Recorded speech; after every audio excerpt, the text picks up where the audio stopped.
কাজী ইয়াহইয়া ইবনে আকসাম রাহমাতুল্লাহি আলাইহি ডাক দিয়া বলে, হে আমার ছাত্র বাবাজি, জানি না কোন দিন আমার দুনিয়ার থেকে বিদায় নিয়ে চলে যাইতে হয়, কিন্তু তোমাদের কাছে আমার একটা অনুরোধ বাবা, যদি আমি আমার দাড়িটা পাকার আগেই যদি দেখো আমি মরণের বিছানায় ঘুমায় গেছি, তাহলে বাজার থেকে তোমরা একটা সাদা রঙের ডিব্বা নিয়ে আসবা, ওইটা আইনা আমার পুরা দাড়িগুলাকে রং করে সাদা বানায় তারপরে আমাকে মাটি দিবা, এর আগে আমাকে কবরের ভিতরে দিবা না, এটা তোমাদের কাছে অনুরোধ। যাই তার অনুরোধ ওই অনুযায়ী ছাত্রদের কাজ। আল্লাহর কি মহিমা, হায়াতটা এমনই, দাড়ি পাকার আগেই কাজী ইয়াহইয়া ইবনে আকসাম দুনিয়ার থেকে বিদায় হয়ে গেল। লম্বা ঘটনা সংক্ষেপে বলতেছি, দাড়ি পাকার আগে আল্লাহর বান্দা দুনিয়ার থেকে বিদায় হয়ে গেছে।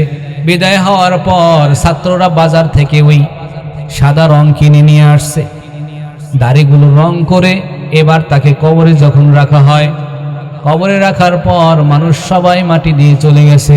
কবরে দুইজন ফেরেশতা মুনকার নাকির চলে আসছে, প্রশ্ন করতেছে, মান রব্বুকা, তোমার রব কে? আমান দীনুকা, তোমার দিন কি, তুমি কোন ধর্মের ছিলা?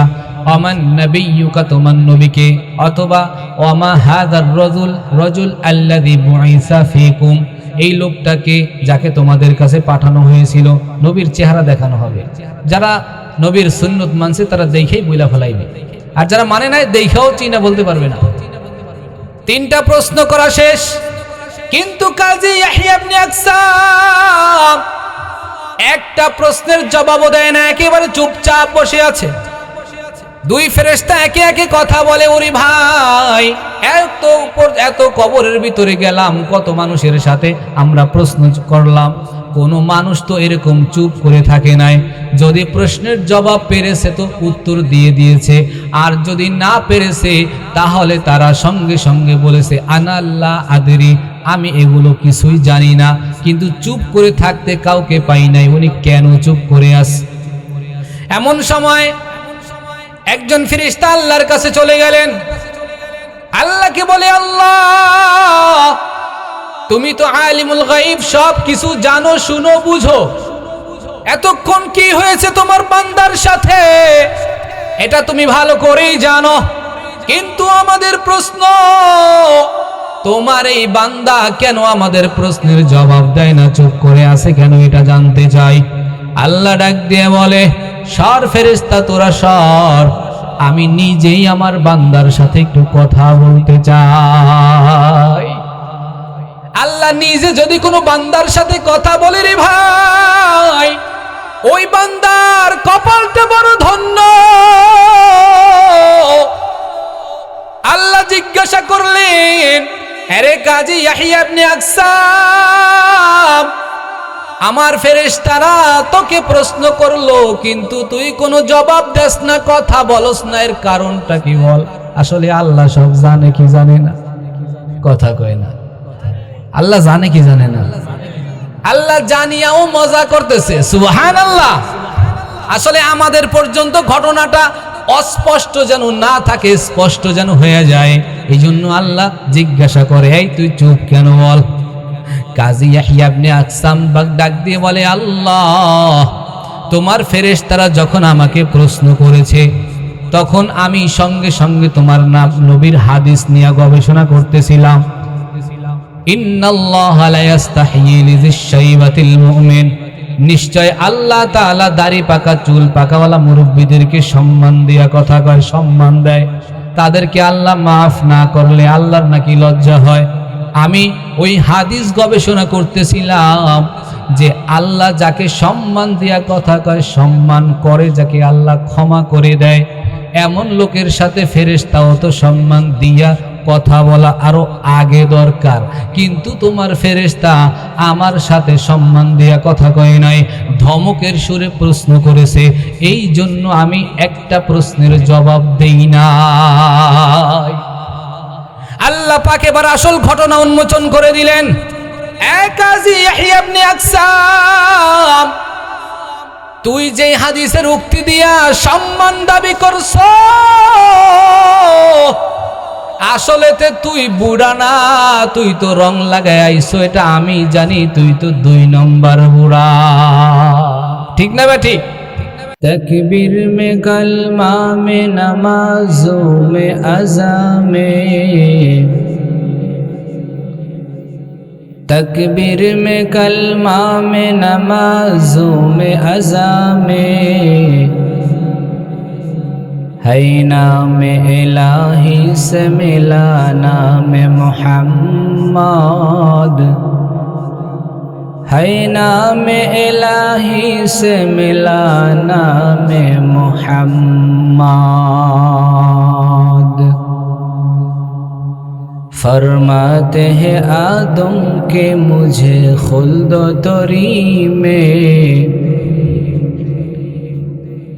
फरमाते हैं आदम के मुझे खुल्द तरी में, लिखा हुआ तू बाब मिला नाम मोहम्मद, लिखा हुआ तू बाब मिला नाम मोहम्मद।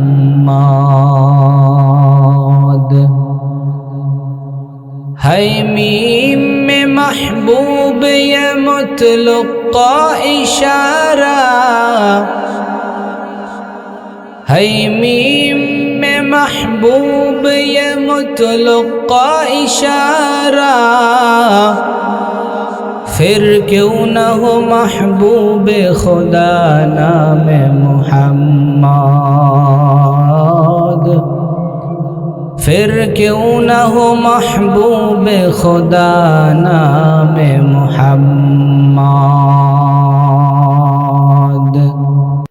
কত যত্নের পাখি তুমি,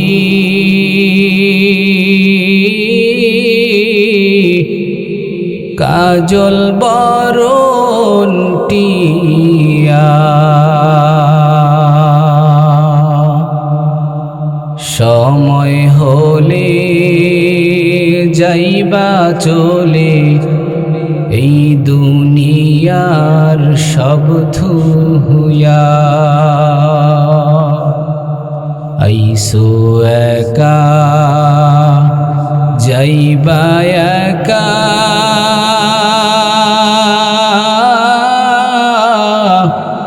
সঙ্গে কেহ যাইবে না। দিন 2 4 কেন্দে সবে, কেউ তো খবর রাখবে না। গরম পানি জাল হইবে, ওরে গোসলের লাগিয়া, রাজা বাদশাহ ধনী গরিব কেউ তো ছাড়া পাইবা না। দাদা গেল বাবা গেল, কেউ তো ফিরে এলো না। তুমি আমি যাইব চলে, কোনো দিনও আসব না। কত যত্নের পাখি তুমি,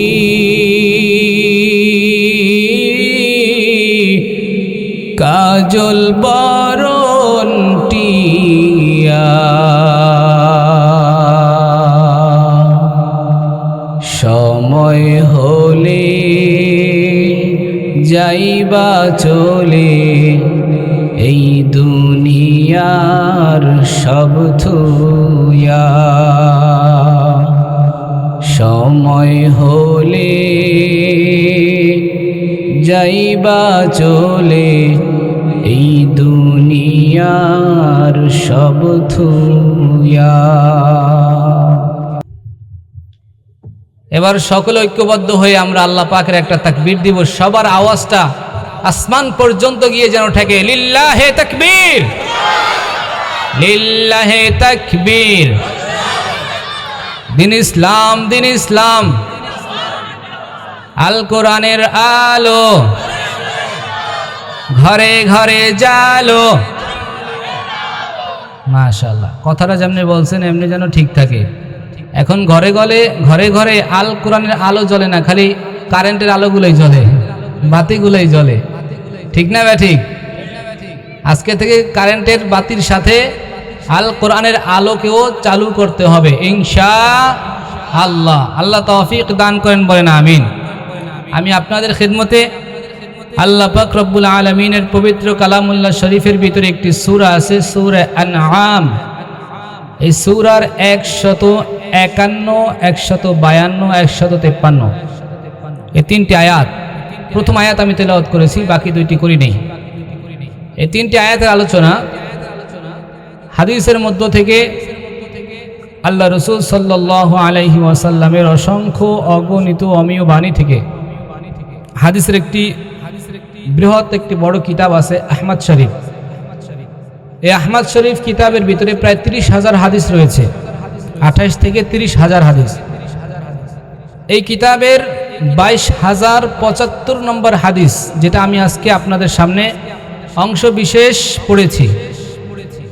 কোরআন ও হাদিসের আলোকে আল্লাহ রাব্বুল আলামিন কিছু দামি কথা, কিছু উপকারী কথা আমি অধমের জবান থেকে যেন বের করে এবং ধৈর্য সহকারে আমলের নিয়তে আমাদের সকলকে আল্লাহ আলোচনাগুলো শোনার তৌফিক দান করেন, বলেন আমিন। তো কথা না বাড়িয়ে আমরা আলোচনার ভিতরে ঢুকে যাই, ঠিক না? ইনশাআল্লাহ। রাত অনেক হয়ে গেছে, আজকে এক্সট্রা কথা বলার সুযোগ নেই। আমরা অল্প সময়ের ভিতরে শেষ করে দেবো। প্রচণ্ড ঠান্ডা, ঠিক না ভাই? প্রায় 11টা বেজে গেছে অলরেডি। তো আমি যে আয়াতে কারিমা তেলাওয়াত করেছিলাম, আল্লাহ রাব্বুল আলামিন বলতেছেন কুল, এটা আমরের সিগা। আমাদের নবীকে আল্লাহ তাআলা বলতেছেন, হে নবী আপনি বলুন, তাআলাও, তাদেরকে ডেকে, আতলু মা হাররামা রাব্বুকুম আলাইকুম, তোমাদের রব তোমাদের উপর যেই জিনিসগুলো হারাম ঘোষণা করেছেন, আতলু, আমি সেগুলো তোমাদের মাঝে তেলাওয়াত করে শোনাইতে চাই। এই কথাটা আপনি বলেন। আল্লাহ নবীকে বললেন। তো এখন নবীর কাজ কি? সবাইকে ডেকে আল্লাহ তাআলা যেই বিষয়গুলো হারাম করেছেন ওই বিষয়গুলো সবাইকে জানিয়ে দেওয়া। তো আল্লাহ রাসূল সাল্লাল্লাহু আলাইহি ওয়াসাল্লাম সবাইকে ডাকছেন। এরপরে শুরু হয়েছে আল্লাহ নবীর ভাষণ। আল্লাহ তাআলা একে একে 10টি বিষয় জানিয়েছেন যেগুলো হারাম। কয়টি বিষয়? সবাই কয় না, কয়টি? 10টি বিষয় হারাম ঘোষণা করেছেন আল্লাহ তাআলা। এর মধ্যে 1 নম্বর যেটা আল্লাহ তাআলা বলেছেন, আল্লাহ তুশরিকু বিহি শাইআ। নবী হে, আপনি আপনার উম্মতদেরকে বলেন, শিরক এটা মারাত্মক একটা গুনাহ। আমি রবের সাথে যেন তারা কখনোই কোনোভাবে শিরিক করে না। শিরিক এটা হারাম, এটা কাবিরা গুনাহ। আর কাবিরা গুনাহের ভিতরে আবার যতগুলো বড় কাবিরা গুনাহ রয়েছে এর মধ্যে 1 নম্বর সিরিয়াল এটার, শিরিক করা। আজকে সমাজের মাঝে আল্লাহ তাআলা 1 নম্বরে যেটা হারাম করলেন এটা আমাদের মাঝে বেশি পাওয়া যায়। কিভাবে? আমি একটু উদাহরণ দিয়ে বোঝাই। এক ঘরে 2 সন্তান, 2 জনই বাহিরে পাঠাইছে। একজন ঘটনাক্রমে চলে আসছে, আরেকজন বাহিরে এখনো আছে, ঠিক আছে? তো থাকার পরে এখন 6 মাসের টাকা মোটামুটি ভালোভাবেই পাঠাইছিল। 7ম মাস, 8ম মাস, 9ম মাস টাকা ঠিকমতো পাঠাইতে পারে না, টুকটাক হালকা পাতলা। এখন একেবারে অভাবের দিন শুরু হয়ে গেছে। ইতিমধ্যেই বাবার কাছে কেউ এসে কিছু টাকা চাইলো ধার।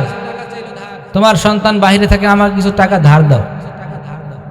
তখন সে তাকে 20,000 টাকা দিল এবং বলতেছে, ভাই আমার এই 2টা সন্তান যদি বাহিরে না থাকতো আমার অবস্থা খারাপ হয়ে যেত। কথা কিন্তু এতটুকুই। সবই ঠিক ছিল, একটা কথা বলেই সব আউলায় ফেলেছে। আমার দুইটা সন্তান যদি বাহিরে না থাকতো ভাই, আমার অবস্থা বেতাল হয়ে যাইত। আমার দুইটা সন্তানের কারণে আমি আজকে তো ভালো চলতেছি, এত টাকা পয়সা এসেই। আসলেই ভালো রাখনেওয়ালা, টাকা পয়সার মালিক বানানেওয়ালা কে? হ্যাঁ, এবার বুঝছেন শিরিক কারে কয়? আমি সংক্ষেপে বুঝাইলাম। এরকম শিরিক মহল্লায় নাই? কথা কয় না, নাই। এক ঘরে বিপদের পরে বিপদ। এখন উনি রাগ করে কি কয় জানেন? আল্লাহ খালি আমারই চোখে দেখে, আর এলাকায় কেউ নাই। শিরিক হইছে? কথা বোঝে না, শিরিক হইছে নি? হ্যাঁ, আরেকটা গ্রুপ আছে যারা মাজারের দিকে রওনা করে। আমি জানি না এই এলাকায় আছে কিনা, কথাটা মনে পড়লো তাই বলতেছি। একটা ছাগল মান্নত করছে মাজারে নিবে। এই মাজারে নেওয়ার পরে এরপরে এই ছাগলটা বাবার কাছে দিয়ে গায়, বাবা আমার সন্তান আদি হয় না, আমাকে যেন সন্তান হয়। বাবার দরবারে যে ছাগল দিল, গেল, তারপরে মান্নত করলো, সন্তানের কথা বলল। এটা কি জায়েজ আছে? দেখেন, আপনারা কেউ ইফতা বিভাগে পড়েন নাই, ফতুয়া বিভাগে পড়েন নাই। ফতুয়া বিভাগে না পড়িয়েও ফতুয়া অলরেডি একটা দিয়ে ফেলাইছেন। তার মানে এই ফতুয়া স্বাভাবিক মানুষও জানে এটা জায়েজ নাই। তাইলে এই গাজার দরবার, মাজার, বেশিরভাগই গাজার দরবার প্রত্যেকটা মাজারের ভিতরে হয়, ঠিক কিনা জোরে বলেন? এই জন্য আমি একটা গজল প্রায় সময় বলি, আমার সাথে আপনারা আজকে একটু গাইবেন। খাজার নামে মাজার করে দেখায় যারা খাজার শান, দিনে করে ভণ্ডামি আর রাত্রে মারে গাজায় টান। ঠিক কিনা বলেন? আপনারা আমার সাথে এতটুকু গাইবেন, দিনে করে ভণ্ডামি আর রাত্রে মারে গাজায় টান। ঠিক আছে ইনশাল্লাহ? খাজার নামে মাজার করে দেখায় যারা খাজার শান, খাজার নামে মাজার করে দেখায় যারা খাজার শান, দিনে করে ভণ্ডামি আর রাত্রে মারে গাজায় টান। ঠিক কিনা বলো? দিনে করে ভণ্ডামি আর রাত্রে মারে গাজায় টান। খাজার নামে মাজার করে দেখায় যারা খাজার শান, দিনে করে ভণ্ডামি আর রাত্রে মারে, কথা কোনা, দিনে করে ভণ্ডামি আর। দাড়ি টুপির নাই রে খবর, আছে শুধু চুল, সুন্নতের খবর নাই সে আশেকে রাসূল। ঠিক না ঠিক? দাড়ি টুপির নাই রে খবর, আছে শুধু চুল, সুন্নতের খবর নাই সে আশেকে রাসূল। মাজারে সারা বেলা চলে ওই গাজার মেলা, মাজারে সারা বেলা চলে ওই নারীর মেলা, দেখলে যায় না ওদের মানুষ নাকি হনুমান। ঠিক না ঠিক? দেখলে যায় না চেনা মানুষ নাকি হনুমান, দিনে চলে ভণ্ডামি আর রাত্রে মারে গাজায় টান। ঠিক কিনা বলো?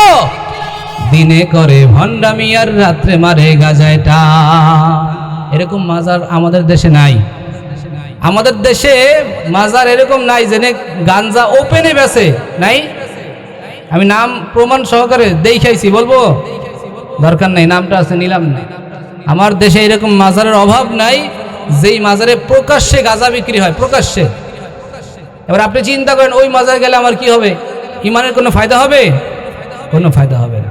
আল্লাহ আপনি এই জাতিকে এই সমস্ত গুনার কাজ থেকে তাদেরকে পরিপূর্ণ তওবা করে এই শিরিক থেকে তাদেরকে পরিপূর্ণ ফিরার তৌফিক আল্লাহ আপনি কুদরতিভাবে দান করেন, বলেন আমিন। কেউ কি রাগ করছেন? হ্যাঁ, রাগ করলে এক কাপ চা আছে দিতে পারি। রাগ করছেন নি? মাশাআল্লাহ।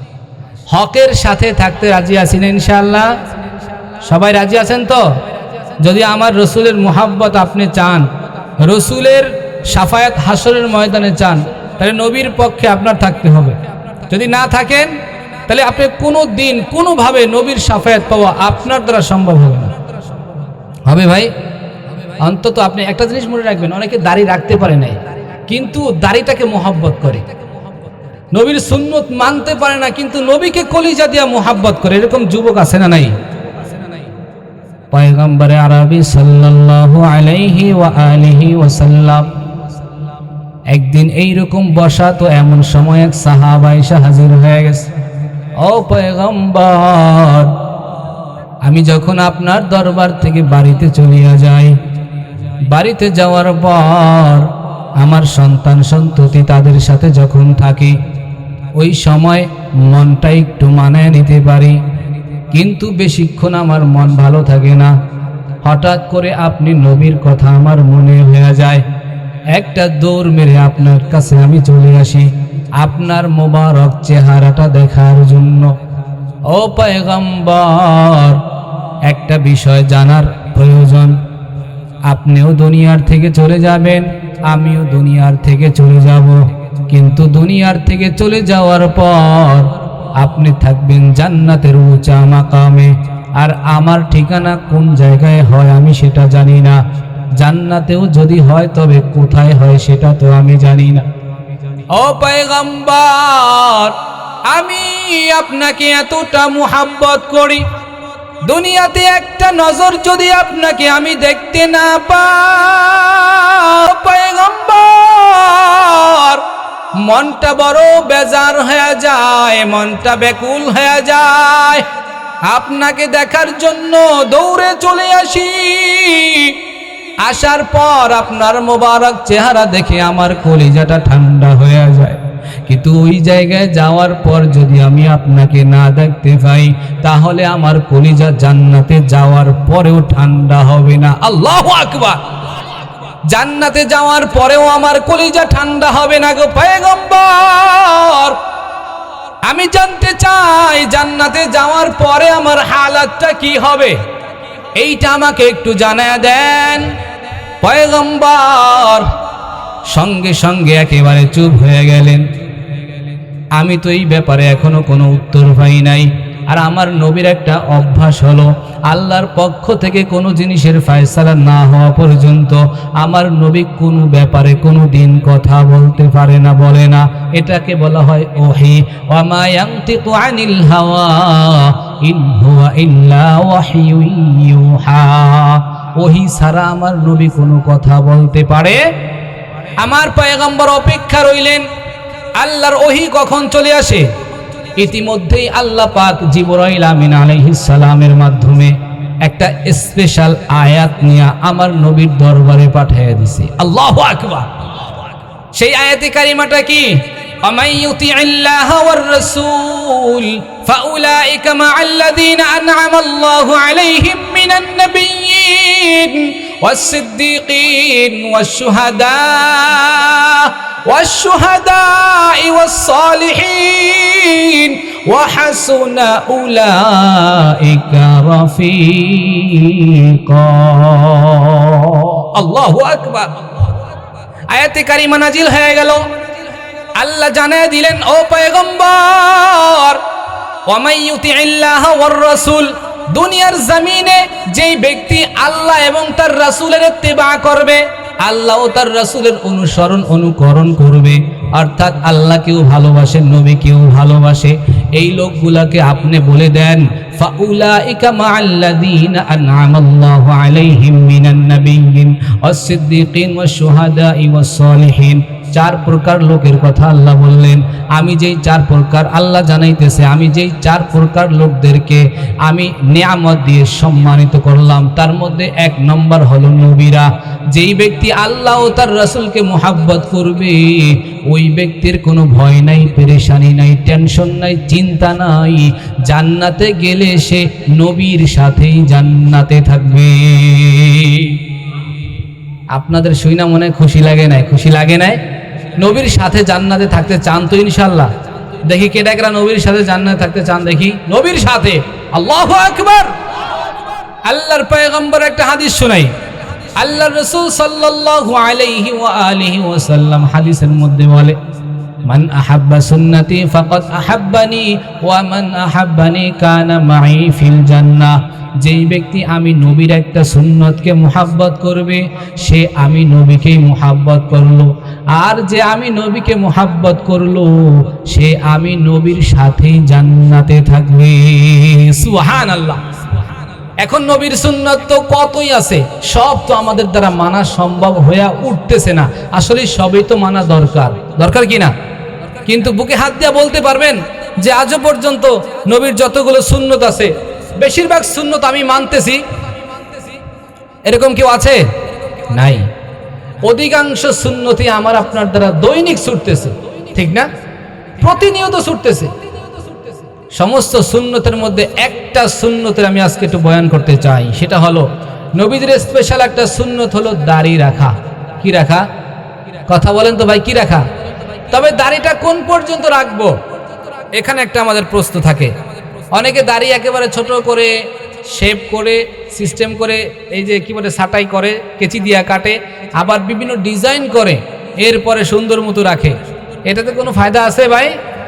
নাই। দেখছেন নি, আল্লাহ রসুল বলছেন ওয়াহফুল লিহিয়া, তোমরা দাড়িকে ছেড়ে দাও, দাড়ি লম্বা হইতে দাও। হযরত ওমর রাদিয়াল্লাহু তাআলা আনহু থেকে পাওয়া যায় যে সাহাবায়ে কেরামের দাড়ি এত বড় হয়ে যেত যে তারা মাটির কাম করত, ধুলাবালুর কাম করত। এই ধুলাবালুর কাজ করতে যায় দাড়িগুলো অনেক সময় নোংরা হয়ে যায়, ময়লা হয়ে যায়। তো ওনার কাছে বলার পর উনি অনুমতি দিয়েছে, এক মুষ্টির পরে তোমরা কাটতে পারবা। এক মুষ্টি হলো এইভাবে এইভাবে করে ধরে, এই যে আমার দাড়িটা যেখানে আছে এখন আমি কাটতে পারবো, এর আগে না। এখন যারা এই ছোট ছোট 1 কর 2 কর পরিমাণ রাখে, এটা কি এক মুষ্টির ভিতরে না বাইরে?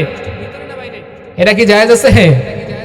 এই জন্য দোস্ত, একটা সুন্নত তোমাদের কাছে আমার আমানত থাকবে, সেটা হলো দেখো যত সুন্নত দুনিয়ায় মানতেছো কবর পর্যন্ত যায় না। দাড়ি এমন একটা সুন্নত, এই সুন্নতটা তোমার সাথে কবর পর্যন্ত যাবে, ঠিক না বে ঠিক? এই জন্য দাড়িটা আমরা লম্বা করে রাখবো। আজকে থেকে তওবা করি। অনেকে কাইটা ফেলাইছেন না জেনে না বুঝা। তওবা করলে আল্লাহ গুনাহ ক্ষমা করে কি করে না? এই জন্য তওবা করে আমরা দাড়িটা লম্বা করবো। রাজি আছি তো ইনশাআল্লাহ? ভারতের মধ্যে আজ থেকে প্রায় 200 বছর আগের একটা ঘটনা। কাজী জাস্টিস ইয়াহইয়া ইবনে আকসাম রাহমাতুল্লাহি আলাইহি, উনি একজন কাজী সাহেব ছিলেন।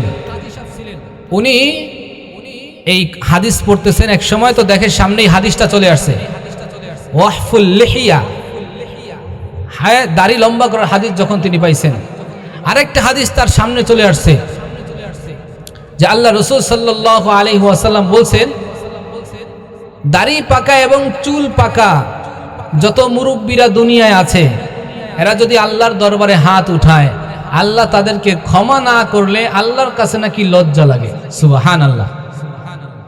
ইন্নাল্লাহা লা ইস্তাহয়ী লিযিশ শাইবাতিল মুমিন, হাদিসে কুদসি। নিশ্চয় আল্লাহ তাআলা দাড়ি পাকা এবং চুল পাকা মুরব্বীদেরকে সম্মান করেন। সুবহানাল্লাহ। কাজী ইয়াহইয়া ইবনে আকসাম রাহমাতুল্লাহি আলাইহি এই হাদিসটা পাওয়ার পর ছাত্রদেরকে ডাক দিয়ে বলে, বাবা, হায়াত মৌতের কথা তো আমি জানি না, কোন দিন যেন বিদায় নিয়ে চলে যেতে হয়। হায়াতের গ্যারান্টি আপনার আমার আছে নাকি? আল্লাহ জানায় দেয়, ইযা জাআ আজালুহুম লা ইস্তাখিরুনা সাআ ওয়া লা ইস্তাকদিমুন। যেই দিন তোমার মরণের ডাক চলে আসবে, একটা সেকেন্ড আগেও হবে না, পরেও হবে না, ঠিক টাইমে তোমার মরণ চলে আসবে। ঠিক না বে ঠিক? কাজী ইয়াহইয়া ইবনে আকসাম রাহমাতুল্লাহি আলাইহি ডাক দিয়া বলে, হে আমার ছাত্র বাবাজি, জানি না কোন দিন আমার দুনিয়ার থেকে বিদায় নিয়ে চলে যাইতে হয়, কিন্তু তোমাদের কাছে আমার একটা অনুরোধ বাবা, যদি আমি আমার দাড়িটা পাকার আগেই যদি দেখো আমি মরণের বিছানায় ঘুমায় গেছি, তাহলে বাজার থেকে তোমরা একটা সাদা রঙের ডিব্বা নিয়ে আসবা। ওইটা আইনা আমার পুরা দাড়িগুলাকে রং করে সাদা বানায়া তারপরে আমাকে মাটি দিবা। এর আগে আমাকে কবরের ভিতরে দিবা না। এটা তোমাদের কাছে অনুরোধ। যাই তার অনুরোধ ওই অনুযায়ী ছাত্রদের কাজ। আল্লাহর কি মহিমা, হায়াতটা এমনই, দাড়ি পাকার আগেই কাজী ইয়াহইয়া ইবনে আকসাম দুনিয়ার থেকে বিদায় হয়ে গেল। লম্বা ঘটনা সংক্ষেপে বলতেছি। দাড়ি পাকার আগে আল্লাহর বান্দা দুনিয়ার থেকে বিদায় হয়ে গেছে। বিদায় হওয়ার পর ছাত্ররা বাজার থেকে ওই সাদা রং কিনে নিয়ে আসছে। দাড়িগুলো রং করে এবার তাকে কবরে যখন রাখা হয়, কবরে রাখার পর মানুষ সবাই মাটি দিয়ে চলে গেছে। কবরে 2 জন ফেরেশতা মুনকার নাকির চলে আসছে, প্রশ্ন করতেছে, মান রব্বুকা, তোমার রব কে? আমান দীনুকা, তোমার দিন কি? তুমি কোন ধর্মের ছিলা? আমান নবিয়্যুকা, তোমার নবী কে? অথবা ওমা হাযার রাজুল আল্লাযী বুইসা ফীকুম, এই লোকটাকে যাকে তোমাদের কাছে পাঠানো হয়েছিল। নবীর চেহারা দেখানো হবে। যারা নবীর সুন্নত মানছে তারা দেখেই বইলা ফেলাইবে, আর যারা মানে নাই দেখাও চিনা বলতে পারবে না। 3টা প্রশ্ন করা শেষ, কিন্তু কাজী ইয়াহইয়া ইবনে আকসাম একটা প্রশ্নের জবাবও দেয় না, একেবারে চুপচাপ বসে আছে। দুই ফেরেশতা একে একে কথা বলে, ওরে ভাই, এত কবরের ভিতরে গেলাম, কত মানুষের সাথে আমরা প্রশ্ন করলাম, কোনো মানুষ তো এরকম চুপ করে থাকে নাই। যদি প্রশ্নের জবাব পেরেছে তো উত্তর দিয়ে দিয়েছে, আর যদি না পেরেছে তাহলে তারা সঙ্গে সঙ্গে বলেছে আনাল্লাহ আদরি, আমি এগুলো কিছুই জানি না। কিন্তু চুপ করে থাকতে কাউকে পাই নাই, উনি কেন চুপ করে আছে? এমন সময় একজন ফেরেশতা আল্লাহর কাছে চলে গেলেন, আল্লাহকে বলে, আল্লাহ তুমি তো আলিমুল গায়ব, সব কিছু জানো, শুনো, বুঝো, এতক্ষণ কি হয়েছে তোমার বান্দার সাথে এটা তুমি ভালো করেই জানো, কিন্তু আমাদের প্রশ্ন, তোমার এই বান্দা কেন আমাদের প্রশ্নের জবাব দেয় না, চুপ করে আছে কেন, এটা জানতে চাই। আল্লাহ ডাক দিয়ে বলে, সর ফেরেশতা তোরা সর, আমি নিজেই আমার বান্দার সাথে একটু কথা বলতে চাই। আল্লাহ নিজে যদি কোনো বান্দার সাথে কথা বলে, রে ভাই, ওই বান্দার কপালটা বড় ধন্য। আল্লাহ জিজ্ঞাসা করলেন, আরে কাজী ইয়াহইয়া ইবনে আকসাম, আমার ফেরেশতারা তোকে প্রশ্ন করলো, কিন্তু তুই কোনো জবাব দেস না, কথা বলস না, এর কারণটা কি বল? আসলে আল্লাহ সব জানে কি জানে না? কথা কয় না। আল্লাহ জানে কি জানে না?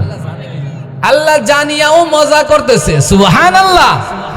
আসলে আমাদের পর্যন্ত ঘটনাটা অস্পষ্ট যেন না থাকে, স্পষ্ট যেন হয়ে যায়, এই জন্য আল্লাহ জিজ্ঞাসা করে, এই তুই চুপ কেন বল? কাজী ইয়াহইয়া ইবনে আকসাম ডাক দিয়ে বলে, আল্লাহ তোমার ফেরেশতারা যখন আমাকে প্রশ্ন করেছে তখন আমি সঙ্গে সঙ্গে তোমার নবীর হাদিস নিয়ে গবেষণা করতেছিলাম। ইন্নাল্লাহা লা ইস্তাহয়ী লিযিশ-শাইবাতিল মুমিন, নিশ্চয় আল্লাহ তাআলা দাড়ি পাকা চুল পাকাওয়ালা মুরব্বিদেরকে সম্মান দেয়া কথা কয়, সম্মান দেয়। তাদেরকে আল্লাহ মাফ না করলে আল্লাহর নাকি লজ্জা হয়। আমি ওই হাদিস গবেষণা করতেছিলাম যে আল্লাহ যাকে সম্মান দিয়া কথা কয়, সম্মান করে যাকে আল্লাহ ক্ষমা করে দেয়, এমন লোকের সাথে ফেরেশতাও তো সম্মান দিয়া কথা বলা আরো আগে দরকার। কিন্তু তোমার ফেরেশতা আমার সাথে সম্মান দিয়া কথা কয় নাই, ধমকের সুরে প্রশ্ন করেছে, এই জন্য আমি একটা প্রশ্নের জবাব দেই নাই। আল্লাহ পাক এবার আসল ঘটনা উন্মোচন করে দিলেন। কাজী ইয়াহইয়া ইবনে আকসাম, তুই যে হাদিসের উক্তি দিয়া সম্মান দাবি করছ, আসলেতে তুই বুড়া না, তুই তো রং লাগায় আইছো, এটা আমি জানি, তুই তো 2 নম্বর বুড়া। ঠিক না বে ঠিক? রং লাগাইছে না? তুই তো 1 নম্বর বুড়া না। 1 নম্বর বুড়া হইলে না সম্মান পাওয়ার কথা, 2 নম্বর বুড়ার সাথে তো সম্মান দেওয়ার কথা না। এই কথাটা যখন আমার আল্লাহ বলে দিলেন, সাথে সাথে কাজী ইয়াহইয়া ইবনে আকসাম 2 চোখের পানি ছাড়িয়া দিছে। চোখের পানি ছেড়ে অঝর ধারায় কান্না শুরু করে দিয়েছে। কান্না করে করে বলে, আল্লাহ আমি কাজী ইয়াহইয়া ইবনে আকসাম দুনিয়ায় যত নামাজ পড়লাম, দুনিয়ায় যত নেক আমল করলাম, দুনিয়ায় যত দান সাদাকা করলাম, দুনিয়ায় যত কিতাবাদি লিখলাম, আমার একটা আমলও তোমার দরবারে কবুল হয় নাই, পছন্দ হয় নাই। কিন্তু আমি তোমার নবীর প্রেমে এত পাগল, তোমার নবীর একটা সুন্নত কবরে নিয়ে আইতে চাইছিলাম, এই দাড়িটা পাকায়া কবরে আসার জন্য আমি এরাদা করেছিলাম, কিন্তু তুমি আমার হায়াত শেষ হওয়ার আগে তো তুমি নিজেই আমাকে নিয়ে আসছো। হায়াত থাকলে আমার দাড়িটা বয়সে এক সময় পেকেই যাইতো, কিন্তু হায়াত নাই, পাকে নাই, এই জন্য আমি সুন্নতের আমল করতে যাইয়া বলছি দাড়িটাকে সাদা করে দিবি। আল্লাহ ডাক দিয়া বলে, ও কাজী ইয়াহইয়া ইবনে আকসাম, আমার নবীর একটা সুন্নতকে তুই মুহাব্বত করার কারণে, আমার নবীর সুন্নতের ইত্তেবা করার কারণে আমি আল্লাহ আজ তোর প্রতি এত রাজি আর এত খুশি হয়ে গেলাম। যা যা তোর জিন্দেগির গুনাহ ক্ষমা করে আমি আল্লাহ তোকে জান্নাতের মেহমান বানায়া দিলাম। আরেকটু জোরে বলতে হবে সুবহানাল্লাহ। একটা সুন্নতের মুহাব্বত আর আমল করছে, তাও কি দেখছেন নি দাড়িটা কি সে অরিজিনাল সাদা করতে পারছিল? পারে নাই। তো আমি আপনি যদি একটা সুন্নত অরিজিনাল রাইখা দেই রে যুবক, আসলে আমার একটা কথা বলি, আমার নিজের, আমি ছোটবেলা থেকে মাদ্রাসায় পড়ার আগে থেকে নিয়ত করছিলাম যে এই যে দাড়ির যে সুন্নতটা আছে এটা কোনোদিন খুর, যেটাকে বলে খুর লাগাবো না, নিয়ত করছিলাম। কেন? যে হাসরের ময়দানে অন্তত নবীর আদালতে যখন দাঁড়াইব নবীর সামনে, তখন বলতে পারবো ইয়া রাসূলুল্লাহ আপনার যতগুলো সুন্নত ছিল কোনো সুন্নতেই পুরাপুরি আমি মানতে পারি নাই, তবে এই একটা দাড়ির সুন্নত এটা আমার বিশ্বাস যে আমি এটা পুরাপুরি মানছি, আমি কোনোদিন খুর লাগাই নাই, কেচি লাগাই নাই, এটা পুরাপুরি আপনার মুহাব্বতে মাইনা তারপর আমি এখানে আসছি। একটা সুন্নতের মুহাব্বতে আজকে আপনি আমাকে সুপারিশ করে জান্নাতের দিকে পাঠিয়ে দেন। আমার মন বলে আল্লাহ রসুল সাল্লাল্লাহু আলাইহি ওয়াসাল্লামের দিলটা তখন নরম হয়ে যাবে। আল্লাহর রসুল তখন এই সুন্নতের দিকে তাকায় বলবে, যা ঠিক আছে, তোকে আমি আল্লাহর দরবারে সুপারিশ করলাম, তুই জান্নাতের দিকে চলে যা। হইতে পারে কি পারে না? কথা বোঝে না, হইতে পারে কি পারে না? এই জন্য যুবক ভাইরা যারা আছো, আমি তোমাদের কাছে বিনীত অনুরোধ করব, আল্লাহর নবীর মুহাব্বতে সুন্নতি দাড়ি যাদের নাই, সুন্নত তরিকায় তোমরা রাখবা। পারবা তো ইনশাআল্লাহ? পারবা না ইনশাআল্লাহ? আল্লাহ সবাইকে তৌফিক দান করেন, বলেন আমিন। তো যাই হোক, আলোচনা কিন্তু এই জায়গায় ছিল না। আলোচনা ছিল কি ভাই? পয়েন্ট কি ছিল? 1 নাম্বার শিরক। ভুলে গেছি, পয়েন্ট তো মনে রাখতে হবে। কি ছিল? শিরক। আল্লাহ তাআলা বললেন 10টা জিনিস আমি হারাম করলাম, এর মধ্যে একটা কি? শিরক করা যাবে। আল্লাহ তুশরিকু বিহি শাইআ, আল্লাহর সাথে কোনো জিনিস শিরক করা যাবে না। অতএব কখনোই কোনো দিন আমরা আল্লাহর সাথে শিরক করব না। কোনো মাজারে গিয়া সিজদা করা যাবে না, কোনো পীরকে সিজদা করা যাবে না, কোনো পীরের কদম মুসি করা যাবে না, কোনো বাবার দরবারে হুজুর হুজুর বইলা বাবার দরবারে যে মাথা ঝুঁকানো যাবে না, এটা শিরকের গুনাহ হবে। ঠিক না ভাই? ঠিক। আল্লাহ শিরিক থেকে আমাদেরকে পরিপূর্ণ বাঁচার তৌফিক দান করেন, বলেন আমিন। 2 নাম্বার আল্লাহ তাআলা জানায় দিলেন ওয়াবিল ওয়ালিদাইনি ইহসানা, পিতামাতার সাথে ভালো আচরণ করা জায়েজ, পিতামাতার সাথে অবাধ্য হওয়া এটা হারাম। আল্লাহ 10 জিনিস হারাম ঘোষণা করছে, তার মধ্যে একটা গেল শিরিক করা। 2 নাম্বার পিতামাতার সাথে খারাপ আচরণ করা এটা হারাম। বর্তমান সময় এটা কম না বেশি? নতুন বিয়ে করছে যুবক, এখন বউর কথাই শোনে, আছে না নাই? এত কষ্ট করে মা তারে 10 মাস 10 দিন গর্ভে ধারণ করছে, ও ভুলেই গেছে এই কষ্টের কথা। বর্তমান বিজ্ঞান, ইংল্যান্ডের একটা বিজ্ঞানী উইলিয়াম হার্ভে তার নাম, এই বিজ্ঞানী মায়ের পেট নিয়ে গবেষণা করেছে। স্কিনের উপরে মায়ের পেটটা দিছে, যে 10 মাস 10 দিন একটা বাচ্চা ভিতরে থাকে, কিভাবে কি করে। এই বিজ্ঞান হচ্ছে অন্য ধর্মের, মুসলিম না, যে এখানে একটা বাচ্চা জীবিত থাকতেছে, লড়াচড়া করতেছে, সব দেখা যায় স্ক্রিনের মাধ্যমে, কিভাবে সম্ভব? এই জন্য তিনি একটা গবেষণা শুরু করেছিলেন। গবেষণা করতে করতে তাকায় দেখে মায়ের পেটের ভিতরে আল্লাহ যে বাচ্চা দানিটা দান করেছেন এটা 10 ইঞ্চি লম্বা হয়, কিন্তু একটা বাচ্চা 7 মাস যেই দিন ফিল আপ হয়ে যায় ওই দিন বাচ্চাও 10 ইঞ্চি পরিমাণ ফিল আপ শেষ হয়ে যায়। 7 মাস একদিন যেই দিন শুরু হয়ে যায় ওই দিন বাচ্চাটা 10 ইঞ্চি থেকে বড় হওয়া শুরু হয়, কিন্তু মায়ের গর্ভের বাচ্চা দানি যেটা ছিল ওইটা তো আর বড় হয় না, ওইটা ওই 10 ইঞ্চি। 10 ইঞ্চি থেকে বাচ্চা যখন বড় হয়ে যায় তাকায় দেখে বাচ্চার পা দুটো ফেরেশতার মাধ্যমে আল্লাহ তাআলা মায়ের কলিজার নিচে সেট করিয়া দেয়। আল্লাহু আকবার। এই জন্য মা জননী দেখবেন মাঝে মধ্যে খানা খাইতে বসছে, তো খানার প্লেটটা রাইখা হঠাৎ করে মা জননী অন্য একটা রুমে দৌড়ে চলিয়া কান্না করে, একা একা, কেউ দেখে না মায়ের কান্না। একটা বাচ্চা পেটের ভিতরে যে লাথি দেয়, হাত দিয়া ধাক্কা দেয়, এই লাথি আর ধাক্কা বিজ্ঞান পরীক্ষা করে করে দেখছে যে ছোট থেকে বড় হওয়া পর্যন্ত পুরো পেটের ভিতরে একটা বাচ্চা কমপক্ষে ৪,৫০০ বার লাথি দেয় মায়ের কলিজার ভিতরে। এই ৪,৫০০ লাথি তুমি যুবক তোমার মায়ের কলিজার মধ্যে দিয়েছিলা। এমনও দিন গেছে তোমার মা সারাদিন খানা খাইতে পারে নাই রে ভাই। মা সারাদিন ব্যথার কারণে উপর হয়ে শুইতে পারে না, এক পাশ হয়ে মা শুয়ে রয়েছে। পেটটা এত বড় হয়ে গেছে মা জননী টয়লেটে যেয়ে আরাম করে বসতে পারে না। একটা চেয়ারে আরাম করে বসবে তোমার মা জননী বসতে পারে নাই। টয়লেটে যাবে তোমার মা দৌড়ায় তাড়াতাড়ি যাইতে পারে নাই। যদি আমি পড়িয়া যাই, আমার বাচ্চাটা যদি মরিয়া যায়, আমি কাকে আমার আব্বু বলিয়া ডাকবো? মা জননী স্বপ্ন দেখে আমার সন্তানটা কবে দুনিয়ায় আসবে। ওই সন্তানের কথা ভেবে ভেবে মা হাজারো কষ্ট সহ্য করে। খাইতে না পারলেও কারো কাছে কয় না, ব্যথা পাইলেও কারো কাছে কয় না। দেখবা মা জননী এই পেটটা নিয়ে মানুষের সামনেও কিন্তু লজ্জায় তখন যায় না।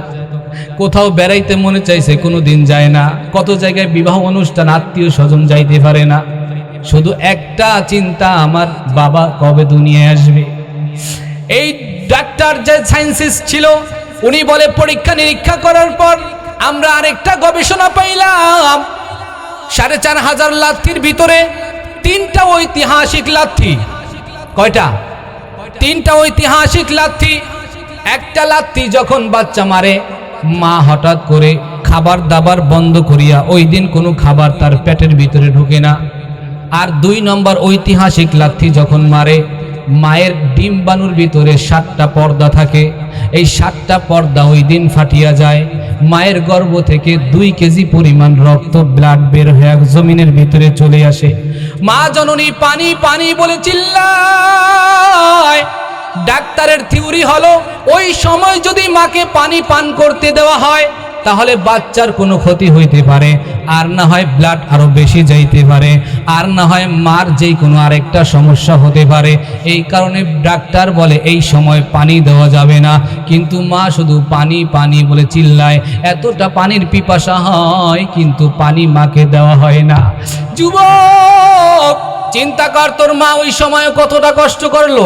একদিকে রক্ত যাইতেছে, আরেকদিকে পানির পিপাসা, আরেকদিকে ওই তোমার নর্মাল ডেলিভারির ব্যথা শুরু হয়ে গেছে, প্রসব বেদনা। ডাক্তার বলে একটা মায়ের নর্মাল ডেলিভারির ব্যথাটা কি পরিমাণ হয়। একটা সুস্থ মানুষ একেবারে 40 থেকে 45 ইউনিট পর্যন্ত ব্যথা অনুভব এবং সহ্য ক্ষমতা ধারণ করতে পারে। এর বেশি যদি ব্যথা হয় তা মানুষটা হয়তো বেহুশ হয়ে যাবে, আর না হয় মরিয়া যাবে। কিন্তু একটা জনম দুঃখিনী মা, এই মা জননী একটা নর্মাল ডেলিভারি করতে যায়া, বাচ্চাকে দুনিয়ার জমিনটা দেখাইতে যায়া, তোমারে আমারে আমার মা এই দুনিয়ার জমিন দেখাইতে যাইয়া যে নর্মাল ডেলিভারি করছে, এই সময় মায়ের ব্যথাটা ছিল 55 থেকে 60 ইউনিট পর্যন্ত। আল্লাহু আকবার। যেখানে 45 ইউনিট হইলে মানুষ ঠিক থাকতে পারে না, মানুষ বেহুশ হয়ে যায়, আর সেখানে একটা মায়ের ব্যথা 60 ইউনিট। এটার পরিমাণটা কি? ডাক্তার বলে একটা মানুষের দেহের ভিতরে 206টা হাড্ডি রয়েছে। এই 206টা হাড্ডি যদি কথার কথা একটা অ্যাক্সিডেন্ট করে 20টা হাড্ডি ভেঙে যায়, 20টা হাড্ডি ভেঙে গেলে যেই পরিমাণ কষ্ট হয়, একটা মা জননী নর্মাল ডেলিভারি করলে 20টা হাড্ডি ভেঙে যাওয়ার সমতুল্য কষ্ট আমার মা জননীর হয়। আল্লাহু আকবার। 3টা ঐতিহাসিক লাথি বলেছিলাম, মনে আছে নি? এক ঐতিহাসিক লাথি দেয় খাবার মাঝে মাঝে বন্ধ।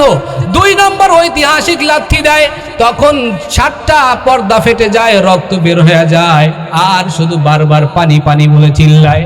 এরপরে 3 নম্বর ঐতিহাসিক বাচ্চা যখন লাথিরা মারে তখন এই বাচ্চা দুনিয়ায় আসবে, সময় হয়ে গেছে। 3 নম্বর লাথি দিয়া বাচ্চা বলে, মা তোমার পেটে থাকার সময় আমার শেষ, এখন আমার দুনিয়ার জমিনে যাইতে হবে। সন্তান দুনিয়ার জমিনে আইসা এই কান্না করে করে মানুষের মুখে হাসি ফুটিয়ে দেয়, আর ওইদিকে মা জননী 3 নম্বর লাথিটা পাইয়া সঙ্গে সঙ্গে মা জননী বেহুশ হয়ে যায়। অনেক বাড়িতে দেখা যায় যে মা জননী দুনিয়ায় নাই, বিদায় নিয়ে চলিয়া গেছে। কত মা সন্তান দুনিয়ায় ভূমিষ্ঠ করতে যাইয়া দুনিয়ার থেকে বিদায় হয়ে গেছে রে ভাই। আমার বাড়ির পাশের ঘটনা, আমার বাড়ির পাশে আমার এক চাচাতো ভাই, আমার কাকার নাম আলমগীর। ওই কাকার আমার মনে আছে, আমি তখন অনেক ছোট, কিন্তু আমার ঘটনাটা পুরা মনে আছে। যেই দিন আমার চাচাতো ভাই হয়েছে, ওই দিন ওই সময় হওয়ার সময় আমার কাকি দুনিয়ার থেকে বিদায় হয়ে গেছে। এখন আমি সব কিছু বুঝে শুনে এখন বুঝতে পাই একটা মা দুনিয়ার থেকে বিদায় নিতে গেলে কতটা কষ্ট সহ্য করে এরপরে মা দুনিয়ার থেকে বিদায় হয়। সন্তানের জন্য একটা বার মা আল্লাহর কাছে বলেন, আল্লাহ এই সন্তানের জন্য এত কষ্ট করেছি, আজ এই সন্তান আমার কথা শোনে না, সন্তানকে ধ্বংস করে দাও, মেরে ফেলো, বিপদে ফেলাও। কোনো দিন মা বাবা সন্তানের বিরুদ্ধে এরকম অভিযোগ দেয় না। তুমি দেখো মা বাবার অনেক সন্তান মাসের পর মাস টাকা পয়সা দেয় না, কিন্তু এরপরেও কি কোনো মা বাবা সন্তানকে বদদোয়া দিছে নাকি? কোনো দিন দেয় না। এরে মাগুরা এলাকার যুবক, কত এই এলাকার যুবকরা ঢাকা থাকে, মাসকে মাস ঢাকা থাকতেছে, সব জায়গায় টাকার ব্যবস্থা হয়। গ্রামে মা জননী বুড়া হয়ে গেছে, মা একা একা থাকতে আছে। মা বলে, বাবা ঔষধ কেনার মতন টাকাটা আমার নাই, একটু ঔষধ কেনার কিছু টাকা দে। সন্তান এমুক নিমুখ হারাম, এতটা অপদার্থ হয়ে গেছে, এতটাই সন্তানের দিল পাষাণ। সব জায়গায় টাকার ব্যবস্থা হয়, গার্লফ্রেন্ডের জন্য মোবাইলে টাকা পাঠিয়ে দেয়, কিন্তু মায়ের ঔষধ কেনার টাকাটা সন্তান দেয় না। মা জননী একা একা ঘরের মধ্যে কাতর হয়ে যায়। মা জননীকে কে মাথায় পানি দিবে, জ্বর আনছে এমন মানুষটা নাই। নতুন বিয়ে করে বউটাকে ঢাকা নিয়ে গেছে, একা একা ঘরের মধ্যে মা জননী কাতরাইতে থাকে, আছে না নাই? এরে ভাই, এত কষ্ট দেওয়ার পরেও তোমার মা কোনোদিন বদদোয়া দেয় নাই। এত কষ্ট দেওয়ার পরেও কোনোদিন মা আল্লাহর সামনে, আল্লাহর আদালতে হাত উঠে বলে নাই, আল্লাহ আমার এই সন্তানরা আমারে টাকা দেয় না, ওরে ধ্বংস করে ফেলাও, ওরে দুনিয়ার থেকে নিয়ে যাও, এইটা বলে না। বরংস কি বলে জানোনি? বরংস নামাজের সেজদায় যায় বলে, আল্লাহ আমার মাথায় যতগুলো চুল আছে এই চুল পরিমাণ আমার সন্তানরে হায়াত দিয়ে দিয়ে, আমার সন্তান আজকে বুঝে নাই, 2 বছর পরে হইলে সন্তান বুঝতে পারে। আমার সন্তান আজকে জানে নাই, 2 বছর পরে জানতে পারে। এর এলাকার মা বোনেরা, পর্দার আড়ালে যারা আছেন, আম্মা জানদেরকে আমি বলবো, আপনারা যারা গর্ভ ধারণ করেন তখন এর আগে একটা দোয়া করবেন, রব্বি হাবলি মিনাস সলিহিন। আল্লাহ দোয়া শিখিয়ে দিছে নেককার সন্তান কেমনে পাইবা। অতএব তোমরা তো দোয়াই কোনোদিন করো না, দোয়া করবা কেমনে শিখই তো নাই। এরকম আছে না নাই? আগে দোয়া শিখতে হবে, করতে হবে, তাহলে না আপনি সবকিছু নেককার ভাইবেন। আজকে সন্তান কথা শুনেন, আর সন্তান কথা শুনবে কেমনে? আপনি অন্যায় তো প্রথমেই করে ফেলাইছেন। বাবা বিয়ে করছে, বিয়ের সময় মা বাবার যেই দৈহিক সম্পর্ক হয়, এই সম্পর্কের আগে যে দোয়াটা পড়তে হয়, দোয়াটা আকসার যুবক জানে না। শুধু বাসর ঘরে যাইলা, সব কিছু তোমার গেট সাজাইলা, গায়ে হলুদ দিলা, যেগুলো জায়েজ নাই, হারাম কাজ সবই জানে, কিন্তু হালাল কোন জিনিস এটা জানেই না, ঠিক না? আবার অনেক মা বোন যারা আছে, নতুন তার মেয়েকে আজকে বিয়ে দিছে, মেয়ে কিচ্ছুই জানে না, আছে না এরকম? দুনিয়ার লাইনে সব আয়ে বিয়ে টুয়ে যা আছে সব পাস করছে, কিন্তু সন্তান আখিরাতের লাইনে কিছুই জানে না, আছে না নাই? এই জন্য আমি আপনাদের কাছে একটা অনুরোধ করবো, যে মাদ্রাসা উপলক্ষে যেহেতু মাহফিল, মহিলা মাদ্রাসা, ঠিক না? এটা মহিলা মাদ্রাসা এলাকায় আপনাদের রহমত, আপনাদের জন্য এটা একটা সৌভাগ্য যে আপনাদের সন্তানগুলো মাদ্রাসায় পড়ায়া দিন শিখাইতে পারবেন, আখিরাত আপনাদের কামাই হবে, ঠিক না? ঠিক জোরে বলেন। আরে ভাই বোঝেন না কেন? আপনার একটা সন্তান যখন বলবে আলহামদুলিল্লাহি রাব্বিল আলামিন, এই যে আয়াতটা যখন পড়ছে, সাথে সাথে এর যতগুলো সওয়াব হয়, সর্বপ্রথম তার আব্বা আম্মার আমলনামায় সব আগে লেখা হয়, সুবহানাল্লাহ। আর সন্তান যখন বলে বিসমিল্লাহির রহমানির রহিম, সাথে সাথে আল্লাহ তাআলা পিতা মাতার আমলনামায় আগে যদি গুনাহ থাকে, গুনাহ তো ক্ষমা করেন, আবার আল্লাহ তাদের আমলনামায় ডাবল নেকি অর্জন করেন, সুবহানাল্লাহ। অতএব আমার সন্তান, হ্যাঁ আপনি মাদ্রাসায় না পড়াইয়া স্কুলে পড়াইবেন, আমার কোনো বাধা নাই, কিন্তু আপনি আগে মাদ্রাসার দিন শিখা যতটুকু ফরজ বিধান, অতটুকু শিখার দরকার আছে না নাই? আরে ভাই, আমার দেশের সন্তান, আমার দেশের যুবকরা কলেজে পড়বে, ইউনিভার্সিটিতে পড়বে, বড় বড় প্রফেসর হবে, এরপরে ইঞ্জিনিয়ার হবে, ডক্টর হবে, দরকার আছে না নাই? দরকার আছে।